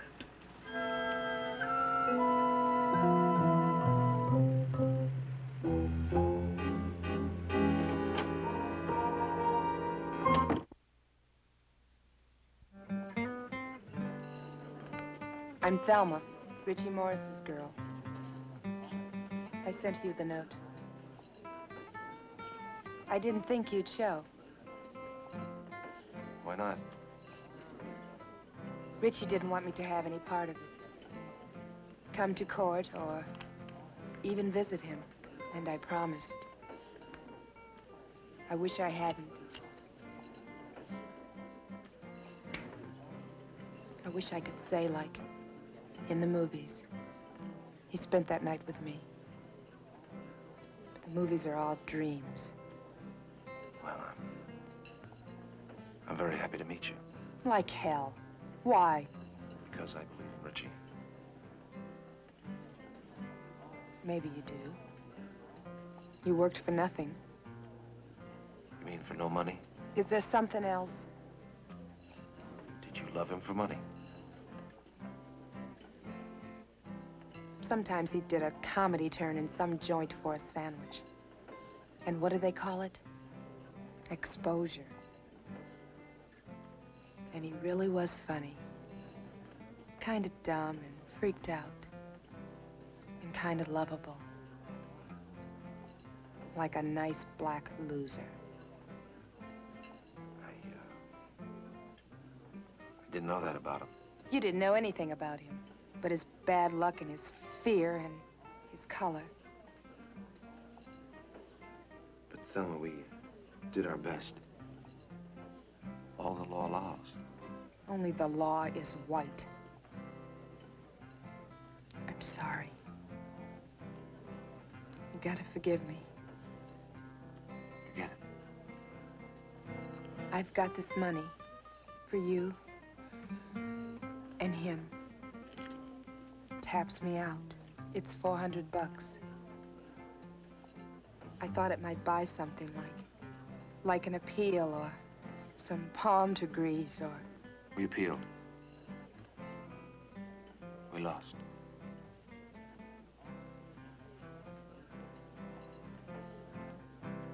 Can I pay his bill? Part of it? Thelma, it's on the house.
Come down, Brian. Come down.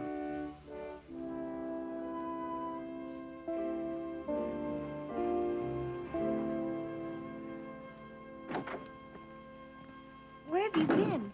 They've been looking for you everywhere. The law is not perfect, Brian. Neither are we. That's great. I'm sure Richie Morris will be very happy to hear it. Put a black flag on the folder and forget it, Neil. We feel as badly as you do about it, but there's nothing we can do. Yes, there is, Walt. There is something we can do. At least I can do. You can do what? I can get Richie Morris off of death row and out of prison. Only one way, and we won't let you do that. Privileged communication is a basic principle, Neil. It's as inviolate as the confessional, and you know it. If it wasn't, the priest would have to go out of business, and so would the lawyer. And so can I. Leave the practice of law? If that's what it takes to save him, yes. Now, wait a minute, don't you... Brian, cool off. Neil. A lawyer has to do everything for his client except leave the profession. Now, we owe that to the innocent people who will come to us in the future. Well, I'm sorry, Walt. This is the exception. Now, I've made my decision. You realize that we'd have to keep silent. Yes. Which raises the possibility that nobody would believe you. Well, now that's the chance I'll have to take, isn't it? Look, is the law so sacred that it needs human sacrifices? No, it doesn't need them. But it's fallible. So unfortunately, sometimes it gets them. Well, I can't find anything in a law book that says I have to stand by and watch Richie Morris go to his death. And I'd say it to my own father who believed the law was holy writ. Now, I'll resign from the bar before I let them execute a man I know is innocent. Neil, look, just wait a minute. Hold it. Look, you know as well as I do, the code of ethics was set up to inspire confidence in the profession and to assure every client that he could trust his attorney with the whole truth and never be betrayed. Once you break that trust, even with a louse like Harry Carter, you undermine the whole structure. Maybe I'm ethically wrong now, but damn it, there's a human life involved. It's not that simple, Neil. You may be sacrificing your career for nothing. Now, if we don't back you up, and we can't, then maybe nobody will go for it. Can you guarantee Richie Morris's freedom? No, but I can try. By stating the facts in a way they can't be ignored. By telling everyone, not just the DA and the presiding judge, but by taking it to the ordinary man in the street and daring the governor's office to ignore it or refuse to believe it. That's insane. Maybe it is. Look, whether it works or not, whether it saves Richie Morris or not, you know you'd be disbarred. Yes, I know that. Oh, Neil, I can't let you do that. It's like jumping into a lake to try to save somebody from drowning when you know you can't swim. Well, I can swim, Brian. At least I can make a big splash. And what good is that? Maybe someone will hear me. Brian's right. We can't let you do it, Neil. You're too late, Walt. I've already got it started.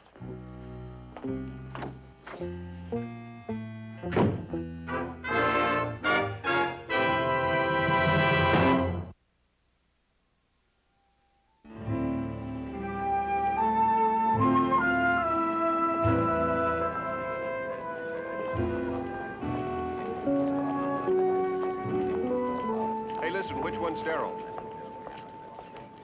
Hey, Daryl, come on, what's this all about? Give us some kind of hint. When does Bob Hope show up? I got a Chicago deadline in 10 minutes. Well, I'm sorry about your deadline, but when they're ready, I'll be ready to make a statement. You'll just have to wait and listen in. I could have done this from a bar. You probably will. Okay. So he's going on television, huh? Well, well, well, he's going to expose me to the whole world, even if it ruins himself, huh? Just to save some Suede from doing a little time. Now, you really expect me to believe a soap opera like that? Yes. Look, a man is going to die for something you did. You could stop it and lose nothing. You could stand on any street corner in the world and tell the whole world you murdered that girl and there's nothing anyone could do to you. You can't even be brought to trial again. You've got nothing to lose. I've got everything to lose. Don't try selling me that, pal. I'm the salesman, remember? Now, look. Look, you lost this thieves case, and you'd have lost mine, too, if I hadn't stepped in and won it for myself. Now, he's going to quit the law, Harry, just to keep his ethics straight. And in the process, he's going to make an honest murder out of you. You don't mind if I doubt that, do you? It was doubt that saved your life in court, Harry. It was guts, sheer guts and bluff, which is what you guys are pulling right now. All very nicely thought out, yeah. All beautifully dramatized on the stage of the courthouse steps. Not bad at all. Oh, and who's the hero of this little dodge, huh? Not either of you guys. No, nobody'd buy that. The young idealist, the boy Zola for the black Dreyfus. Very good, very good. A little old-fashioned, but moving and very convincing. For daytime television watchers. Turn on your set. Look, don't press your bad luck with me. You just lost me. Now, you're running a bluff, and I'm calling you on it. You just go back and tell him it didn't work. Nice try, but you blew it. Oh, and tell him I know exactly what he's going to say when he comes to the punchline and I don't show up. Probably make a big pitch for clemency and then try to walk off looking not too embarrassed.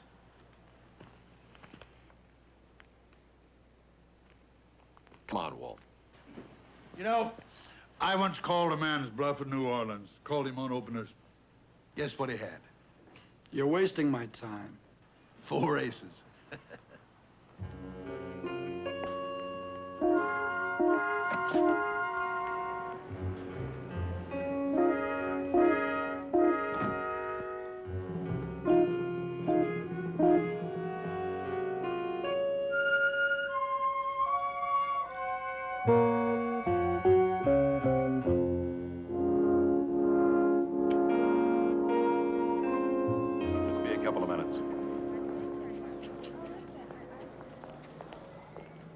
How we doing, fellas? All set. Okay, Callahan, what's going on? What's up? I can't tell you. Why not? You're going to tell the whole population. No, I don't know. I can just take a guess. All right, take one for me. Why not hear it from him? He's worried, all right, but not enough. I'm afraid we missed it. But I won't. Call it off, Neil. This is show business. This isn't law. You forget. I'm about to give up the law. Ladies and gentlemen, please stand by for a special spot news event. KQRZ correspondent Earl Callahan is standing by on the steps of the county courthouse where attorney Neil Darrow will be making the news. Earl? All set, Neil.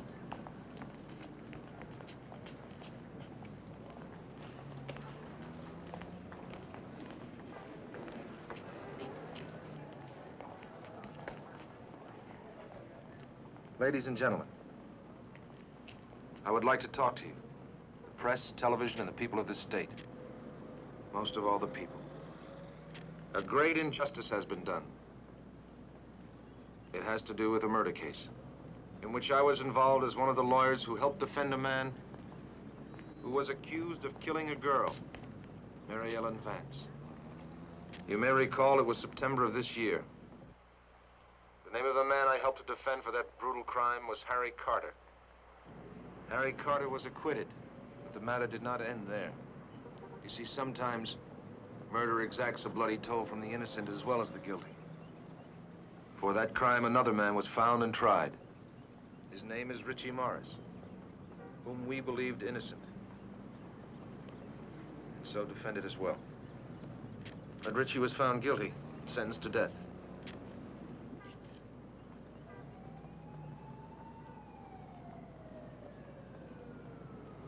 All appeals have failed.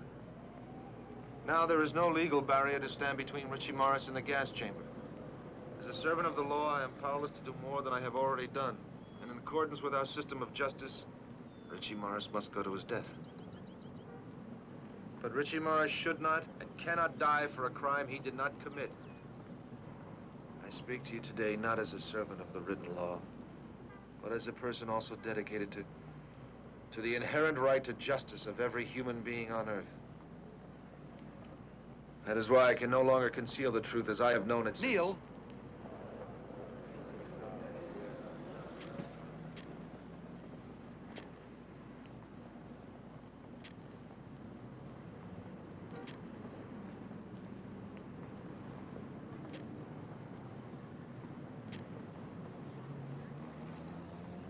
Ladies and gentlemen, what Mr. Darrell was about to say to you, I think would be better said by myself. As my attorney, and I might add my friend, I instructed him to make this public statement for me because I was afraid I didn't have the courage to confess my own guilt and shame and grief. No doubt Mr. Darrell would have been kinder to me than I deserve. He would have tried to explain and perhaps excuse what I have done, but I don't deserve that. I am Harry Carter, and I killed Mary Ellen Vance.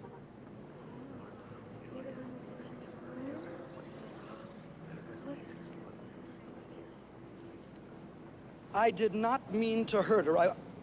I would have never hurt her if I'd been in my right mind. But we quarreled. And in a foolish struggle, she fell.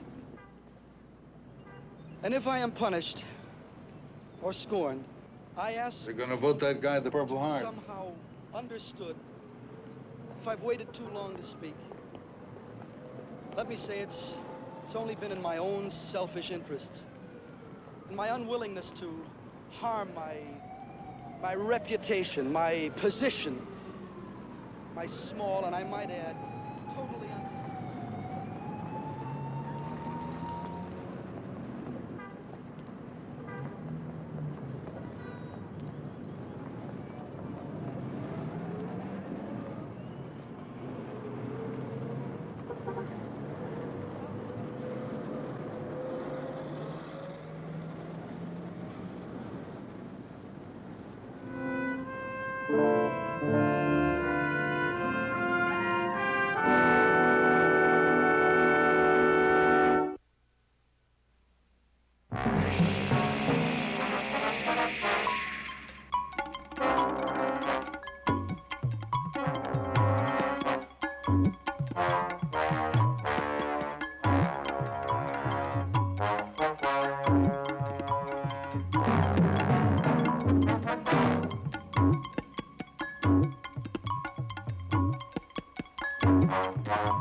The Bold Ones. Burl Ives. Joseph Campanella. James Farentino. Lawyers defending justice in the nation's courtrooms. Leslie Nielsen. Harry Rhodes. Public servants enforcing the laws of a challenging society. E.G. Marshall. John Saxon. David Hartman. Doctors expanding the horizons of the new medicine. The Bold Ones.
Mr. Rockford?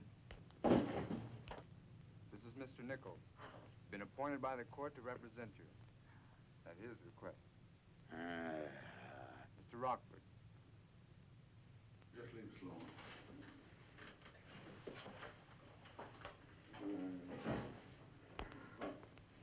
Henry?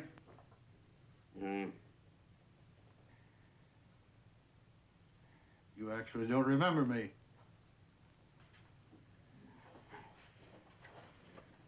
Walter Nichols. Of Nichols, Darrow and Darrow. Nichols. Oh, yeah. The attorney, huh? I give you a real hard time tonight, huh? You have any idea of how much trouble you're in? I killed a creeping crud. Snuck a bottle out of my hand while I was sleeping. I hit him with a brick. I clobbered him. Did you know what you were doing? I'd do it again. Hey, well, what are you doing here? Well, I've asked the court for permission to represent you. You represent me? I don't get it. You will. There's a hook in it. I'm representing you on one condition, that you tell me the answer. Well, I told you I hit him with a brick. I know what happened this time. I'm talking about the last time. Do you remember the last time? You still don't know, huh? Well, what do you care? Where justice is concerned, I have a deep and abiding curiosity. Well, that abiding curiosity of yours gives me the edge. That makes it my deal. You see, I know what kind of trouble I'm in. I killed that bum, murdered him. There's no mistake, there's no accident. No, sir. I did it in front of 7 witnesses. So, you get me out of it. You get me off. Counselor. And then you get the answer. I can't guarantee. Well, that is what is known as tough. I've kept my mouth shut all these years, and I keep it shut all the way to the gas chamber. So this is the way it is. You get me off, and you get the answer. Or I'm gonna die with it.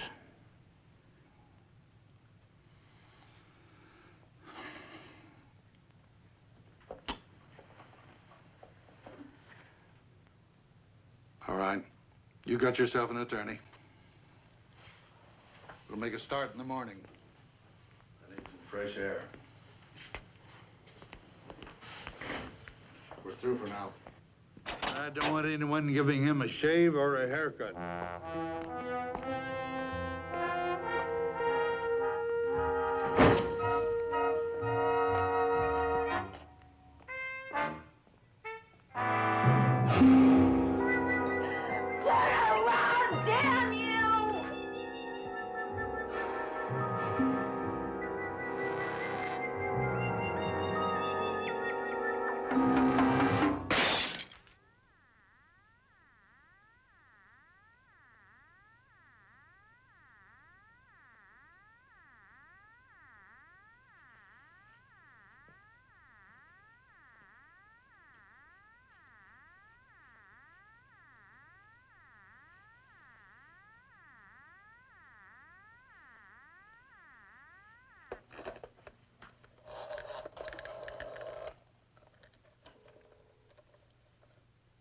Operator, I want the police.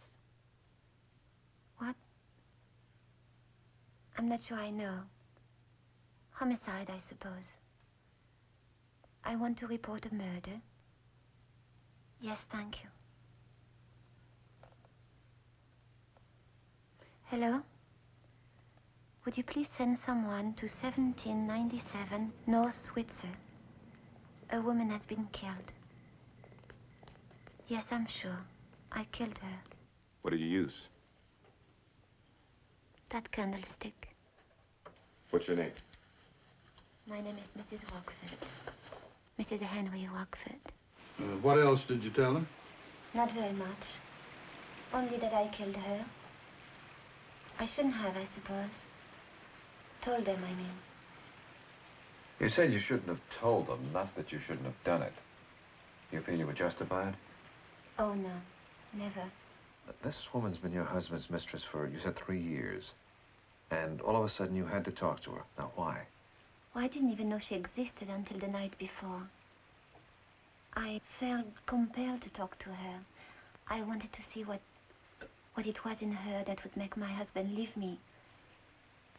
He wanted to break it off, but she wouldn't let him go. She said she would make all kinds of trouble. What kind of trouble? Well, for a start, she was going to tell me, but he already told me. Everything? Yes, and I forgave him. You forgave him everything?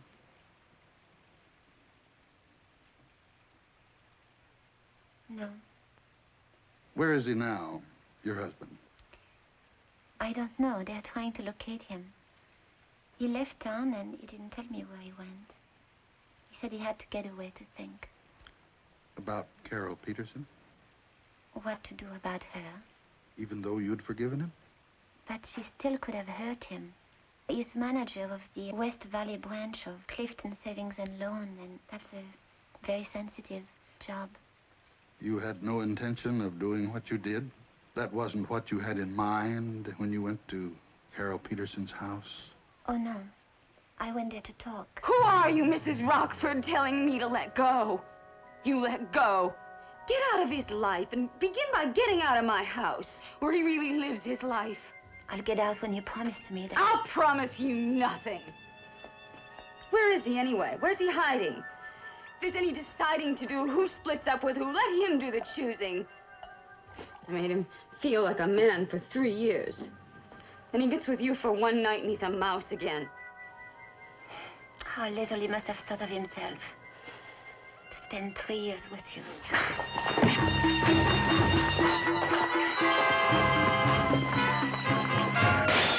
I don't know if I hit her because she was hitting me or if she'd already stopped and I hit her anyway. I didn't even know I had a candlestick in my hand or what it was until I looked down and there she was. Then I called the police. And told them you did it. Yes. Well, I did do it, and they could prove it. I was there. My fingerprints were there. All over the place. All over the murder weapon, I suppose you'd call it. So what difference could it make? Probably none in view of the evidence. But with the mitigating circumstances, several avenues of defense are open. None of which will be unexplored. Let us lawyer-type fellows chew on this a while, Mrs. Rockford. Get yourself some rest. And you can rest easy, too. The state may have the facts, all the hard, cool facts, but we've got that warm, wonderful sympathy. That little brunette, she couldn't hurt a fly. Mm-hmm. And the other one had it coming. Take my word. You registered for jury duty? Me? I got no time for that. I'm a busy man. Well, that's a crime against justice. A fellow with your instant understanding of the human face has a moral obligation to judge his fellow man. Yes, sir, if I could always have a jury with your wisdom, I'd double my fee. Oh, no jury will ever convict her. Take my word. Want more off the back? No, but if you got some of that sweet smelling, wait your turn. Just passing through the reception office and thought you'd want to know. Man out there says our client didn't kill Carol Peterson, and he can prove it. Get him in here.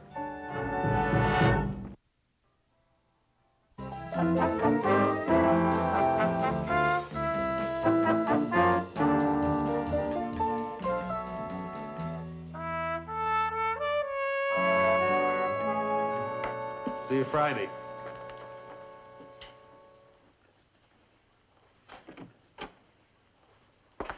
Walter Nichols, Henry Rockford. That's right, I'm your client's husband. Sit down, Mr. Rockford.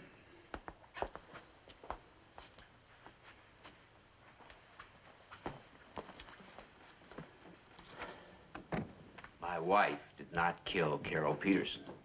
And the reason I know she didn't is because I killed her.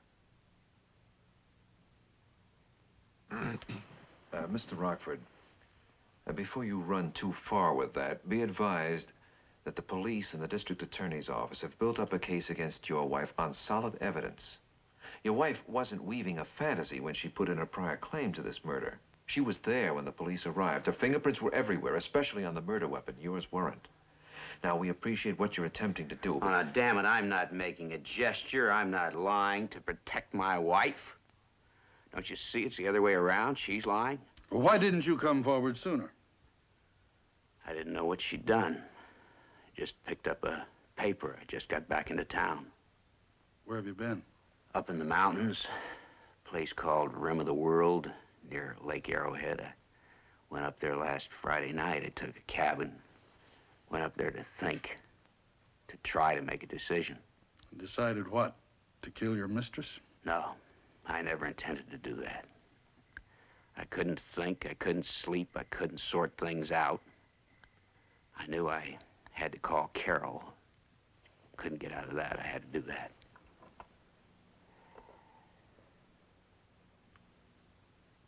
Operator, I want to make a call to Los Angeles.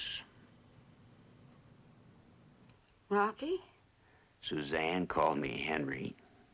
Carol called me Rocky. I might give you some idea. Where are you? Why aren't you here? I want you right here and right now. Carol, why do you have to always make things so difficult? Rocky, baby, I'm not difficult. I'm easy.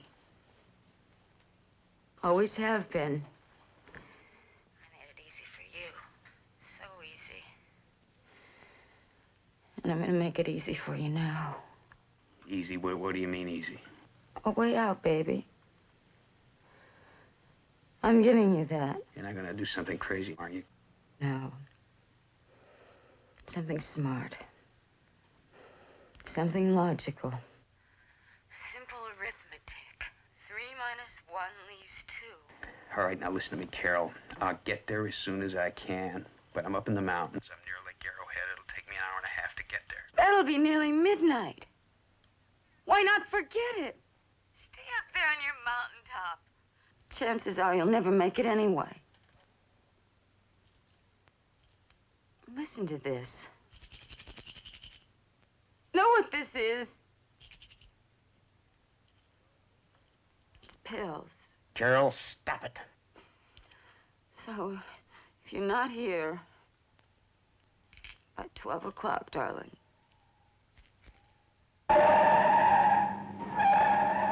Yeah, I didn't think she'd do it. I didn't really think anybody'd ever kill themselves over me, but I had to think, what if she does?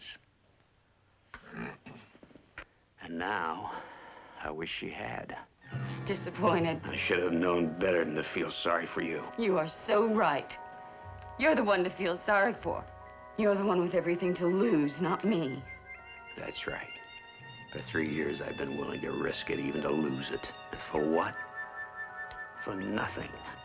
You're about to find out how expensive nothing can be. Just send me the bill. I'll make you wish you'd never been born. You know, there's nothing you can do to hurt me now. Suzanne already knows. She even understands, which is more than I do. Goodbye, Carol. Oh, Rocky, damn you! I hit her. I don't know how it happened, but I hit her.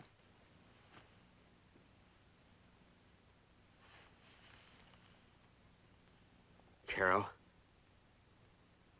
Carol? When you left, you wiped your fingerprints off the candlestick, and there were no signs of a struggle? There'd been no struggle. I just grabbed for the candlestick. There was one wild lunge, and it was over. And you think your wife just walked in on that and decided to confess? Well, that's true. That's what she's done. Suzanne, how is she? Is she all right? Bearing up remarkably well, considering the burdens she's assumed, according to you. My first impulse, when I read about it, was to go straight to the police and tell them the story. And then I thought, why the police? My wife has the finest legal minds on her side. They'd know better than I would how to tell the truth. I mean, to present it. So here I am. With another confession. With the truth. Friday night, she must have decided to go over there and just about to go in when I got there.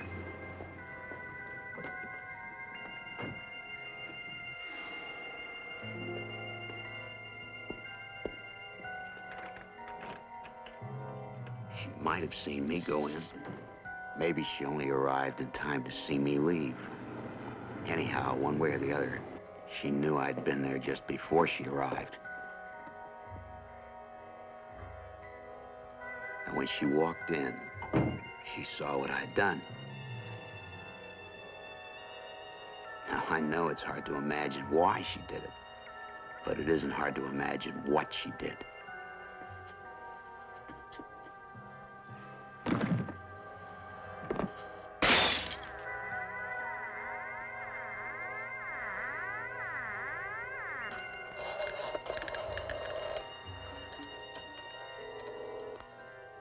Operator, I want the police. That's the kind of thing she'd do, and that's undoubtedly what she did. I don't understand her. I don't deserve a love like that. Woman doesn't give her love according to how much a man deserves it, which is very lucky for most of us.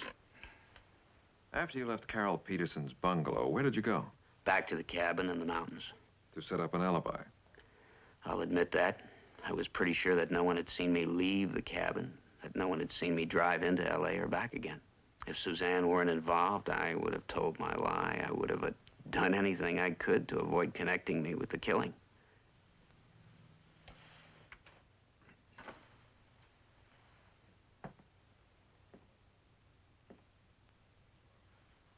We have to tell you something, Mr. Rockford. We've heard your wife's story, we've heard your story. Now, your wife's version will probably cost her no more than 4 years in jail. Probably less. She might even get off entirely. Your version could send you to the gas chamber. I told you it was an accident. No jury will believe that. Are you saying that they would believe Suzanne? She's not even telling the truth. Mr. Rockford, no jury in the world could be anything but sympathetic to your wife, and no jury in the world could be anything but hostile to you. You were having an affair with this woman for 3 years. Now, just for openers, every jury is going to hate you. Especially when they get a look at your wife. Now, your mistress becomes a nuisance. She threatens trouble. You want to get rid of her. So you take a cabin in the mountains to set up an alibi, says the prosecution. You drive back to L.A. that same night, and you kill her. Oh, believe me, Mr. Rockford, the chances are excellent that you'd be convicted of first-degree murder. Absolutely premeditated, within the framework of an immoral relationship for obvious motives of self-interest. And oh, yes, Mr. Rockford, you would very, very probably receive the death penalty. What's he saying, that I shouldn't tell the truth? That I should let Suzanne take the blame for something that I did? He's saying that if you're consulting us as attorneys, we're obligated to tell you that you aren't required to testify against yourself. And we certainly can't recommend you make any such confession as the one you just made. Gentlemen, I intend to go on record and state exactly what I've stated here. Now, I'll either do it through you or I'll do it through the district attorney's office. I'm not going to let my wife take even a small part of the blame for something that is entirely my guilt. You do solemnly affirm that the testimony you give in this court shall be the truth, the whole truth, nothing but the truth. This you do under the pains and penalties of perjury. I do. Be seated.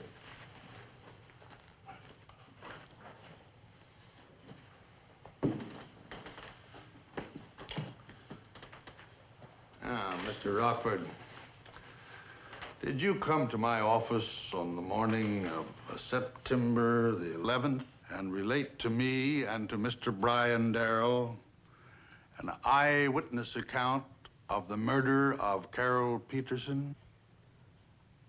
I did. Then you were present in Carol Peterson's home at the time of the murder? I was. Who else was there at that time? No one.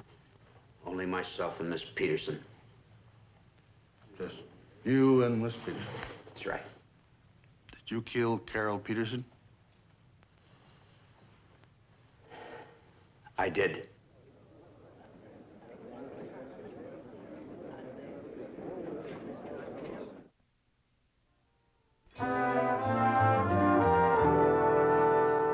The people have proved fact after fact, exhibit after exhibit, with direct and expert testimony, fingerprints and photographs, and fact upon fact, and again fact after that Suzanne Rockford did indeed strike that savage blow which brought sudden death to Carol Peterson.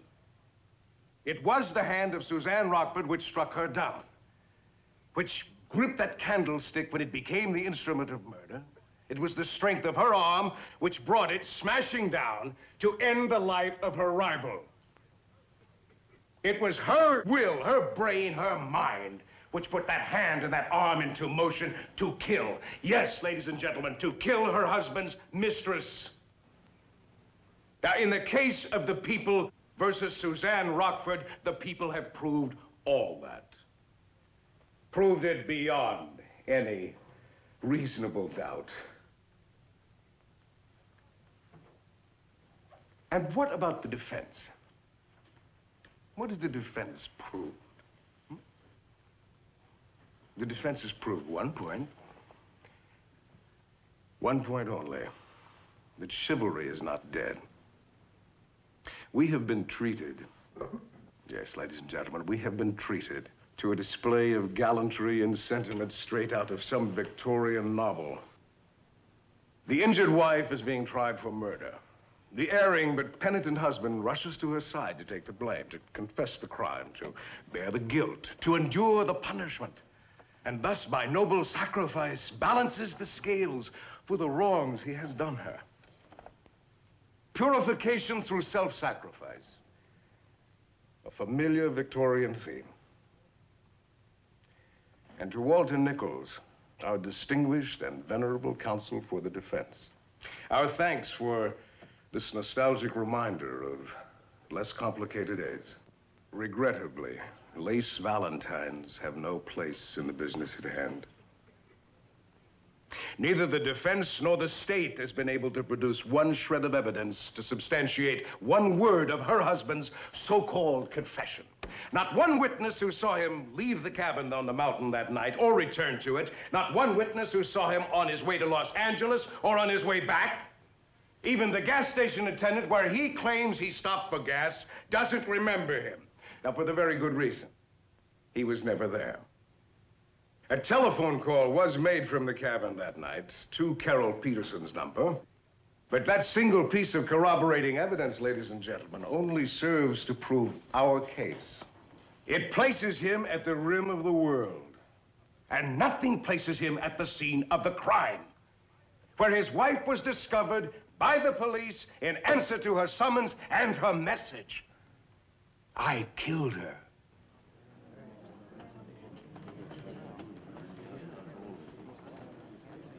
Now, ladies and gentlemen, a husband's testimony for or against his wife in a case like this must be considered suspect, in the very least.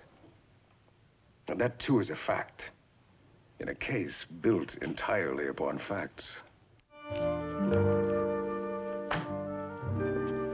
Ladies and gentlemen, now, I don't want to be one of those fellows who says, my mind's made up, don't confuse me with any facts. But I do believe that the district attorney here has been doing some fancy confusing with facts, especially when every fact that he's confused us with was planted for the very purpose of confusing. For instance, now, what kind of a fact is this? Suzanne Rockford left her fingerprints on the murder weapon. That's a fact, sure enough. But it's also a fact she left them there for a reason, to confuse the real fact and to take the blame for something her husband has now admitted that he did. I wonder why the district attorney, Mr. Braddock here, is so all-fired set on pinning this crime on Suzanne Rockford, even when her husband has told us for a fact that he did it. Why? Because all of those facts that he's been crowing about, all the facts that the DA's office has built its case around, are false, if we believe Henry Rockford. And that makes the DA's office look just a little bit careless. All they've got on Henry is the fact that he did it. But like Mr. Braddock said, they can't prove that with facts. They have to take his word. Now, their facts can prove that Mrs. Rockford did it, because she was kind enough to supply them with all the facts they needed to prove just that. You know, it's all such nonsense to say that in this case, the husband's testimony must be considered suspect, because Henry Rockford hasn't testified for or against his wife. He just simply told us one terrible truth, that he, and he alone, killed Carol Peterson. Now, if you can convict his wife after hearing that, let me remind you of this. The state hasn't asked for the death penalty for Mrs. Rockford.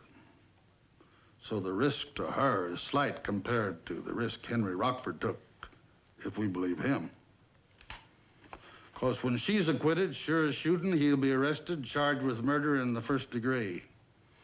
And everything that you heard him say on that witness stand can be used against him.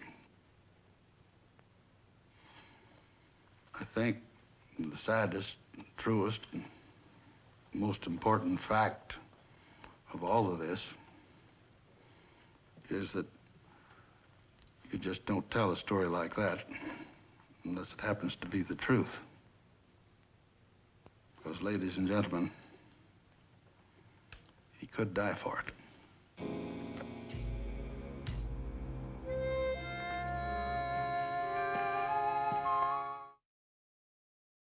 They've been out almost 5 hours.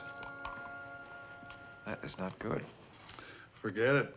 Yes, I know. She'll never be convicted. Your barber told you. Please pass the verdict to the clerk.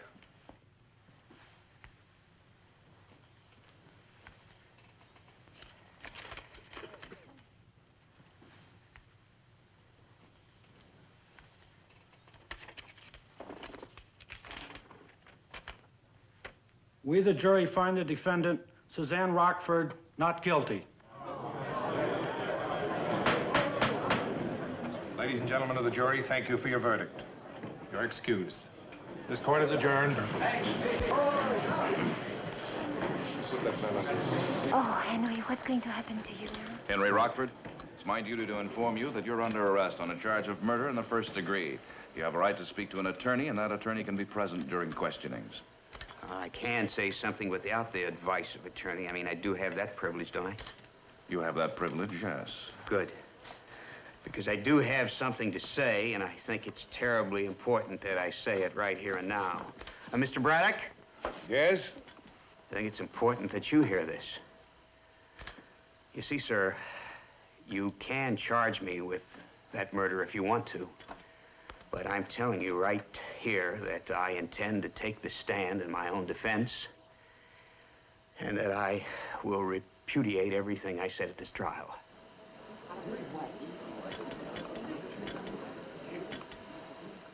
Don't give me that disbarred look, Mr. Braddock. I'm as shocked as you are at this. And we don't represent him. That's right. The whole thing was my idea, all of it. I will deny the entire testimony. It was all a lie, every word of it, not one word of truth. I believe in my wife's innocence. I was afraid that she might be convicted by her own actions if I hadn't lied. Now she's out of danger. You can't try her twice on the same charge. And as for me, you said yourself, Mr. Braddock, in your summation that you had no evidence to connect me with the crime, and without my testimony, which I now admit was false, you can prove nothing against me.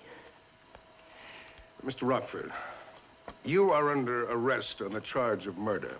Now, if under oath you deny your prior testimony, then you may get off of the murder charge. But then you will be charged for perjury. And if you think that the penalty for perjury is a slap on the wrists, well, then you are in for the shock of your life. Now, book him. Okay, let's go. One side, please. Would you make room? Step aside, please. Make room for the lady, please. One side. Have some room, please. Have some room, please.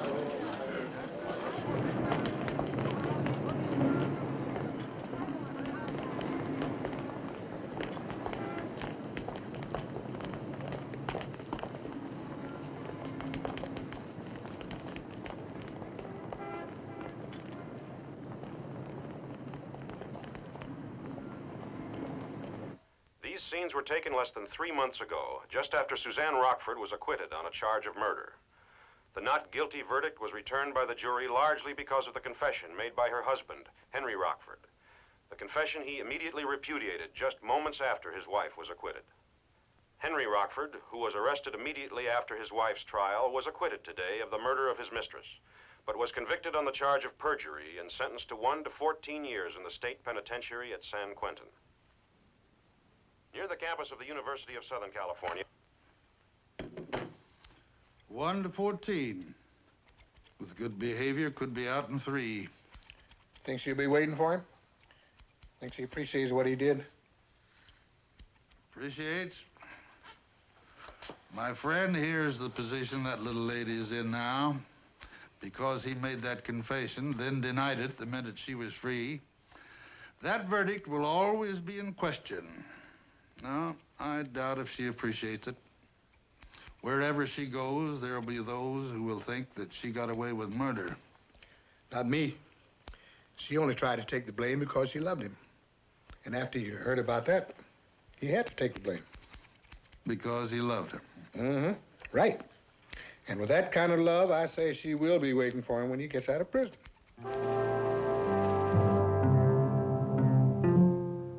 Suzanne, where the devil have you been? It's been over 2 months. You haven't even answered my letters.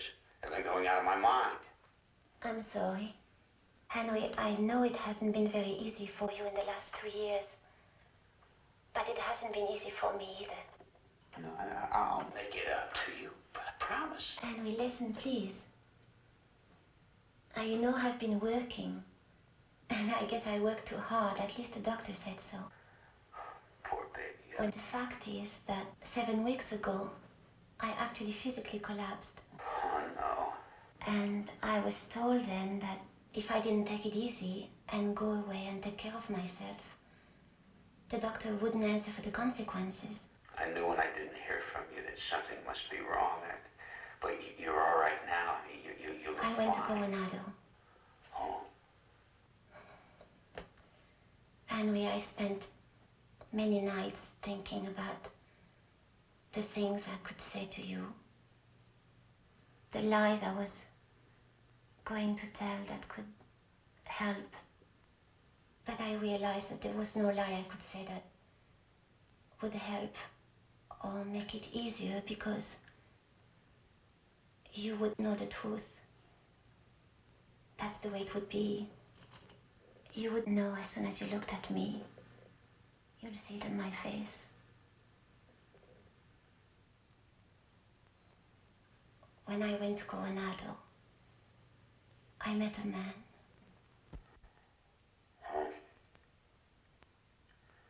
Well, a few weeks, Coronado. Fallen deeply in love with him. There's nothing I can do about it. I've fallen as deeply in love with him as I was once in love with you.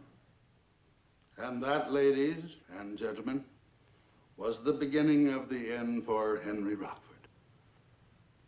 This woman, this wife he loved so well and for whom he sacrificed so much, this woman found herself unable to bear the burden of his imprisonment or the implications of his sacrifice. We can sympathize with Suzanne Rockford. It wasn't her fault that he loved her so much, or that she fell out of love with him. No two qualities can ever be exactly equal. And if Henry Rockford were still capable of choosing, I think he'd choose again to be the one whose love was the greater.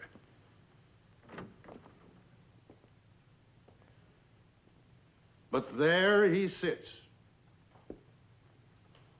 And you can see that he's not a man capable of choosing or deciding or understanding what's become of him or even what's happening to him here. After he lost his wife, he spent another year in that prison. But that last year was like 100 years, without even the hope of going back to the woman he loved. When at last he was released, he couldn't get his old job back, or any job remotely like it. Finally, no job at all. Former friends turned their back on him, this self-confessed liar, forgetting how unselfish his lies had been. And Henry Rockford took a drink to build up his courage. Then another, and then 100 more, until finally his courage was drowned in alcohol. And he became this tragic figure you see sitting here in this courtroom today. Skid Row bomb. A man accused of killing another wino over a stolen bottle of wine. A once proud man brought down to snapping and snarling in a gutter fight like a beast over a bone. A man who no longer cares or knows the difference between right and wrong. A man incapable of acting in a way which makes him subject to punishment. A man absolutely irresponsible and incompetent in the eyes of the law. And to find that man responsible for his actions would be cruel. Cruel and unusual punishment far beyond the limit of human mercy and the intent of legal justice. I beg you for mercy, and I beg you for justice for Henry Rockford.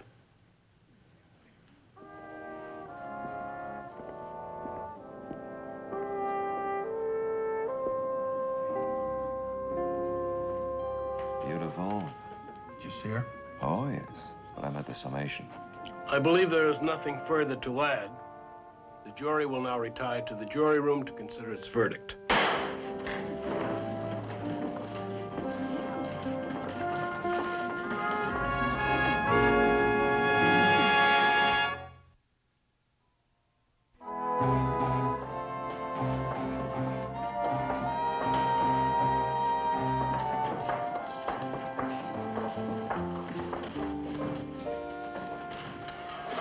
Please pass the verdict to the clerk.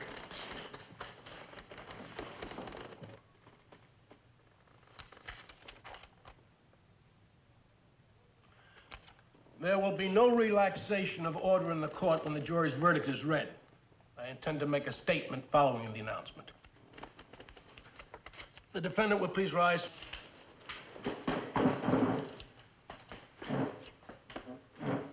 The jury finds the defendant, Henry Rockford, was insane at the time the crime was committed. I believe the jury rendered a just verdict based on the testimony and on defense counsel's contention that the accused is not capable of knowing right from wrong.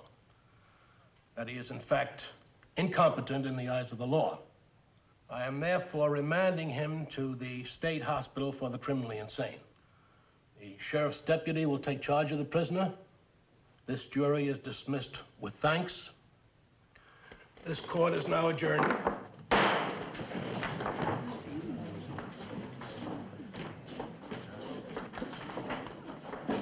Officer, may I please have a few moments with my client before you take it? Well, Henry, congratulations. Thank God it worked out the way it did, because I think you can be rehabilitated. When the hospital authorities believe you're capable of returning to normal life, well, you'll be a free man. Now, before they take you away, I'd like to have my answer. What? My answer, my fee. Don't you remember our deal? Yeah, I remember that. Well, then... Well, I promised to give you the answer if you got me off. You didn't get me off. When you get me off, you get me out of that place, and you'll get your answer.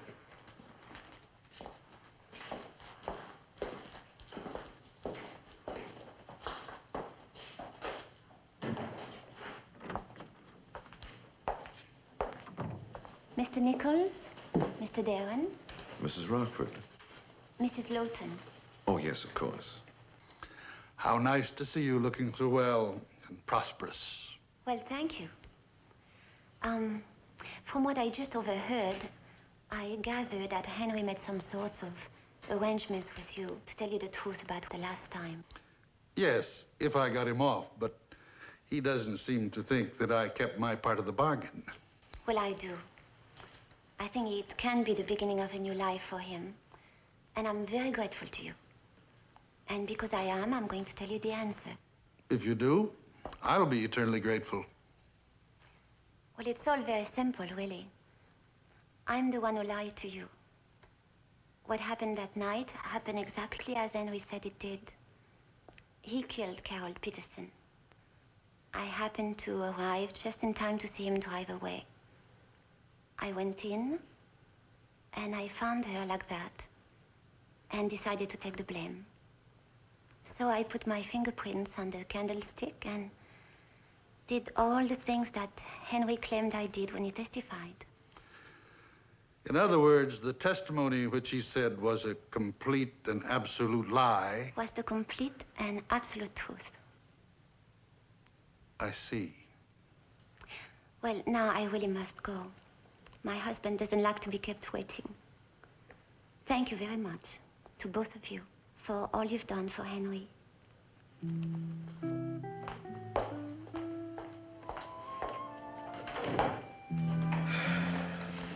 Well, Walt, you get yourself a load of sleep tonight. After all these years, you finally got your answer. You really think so?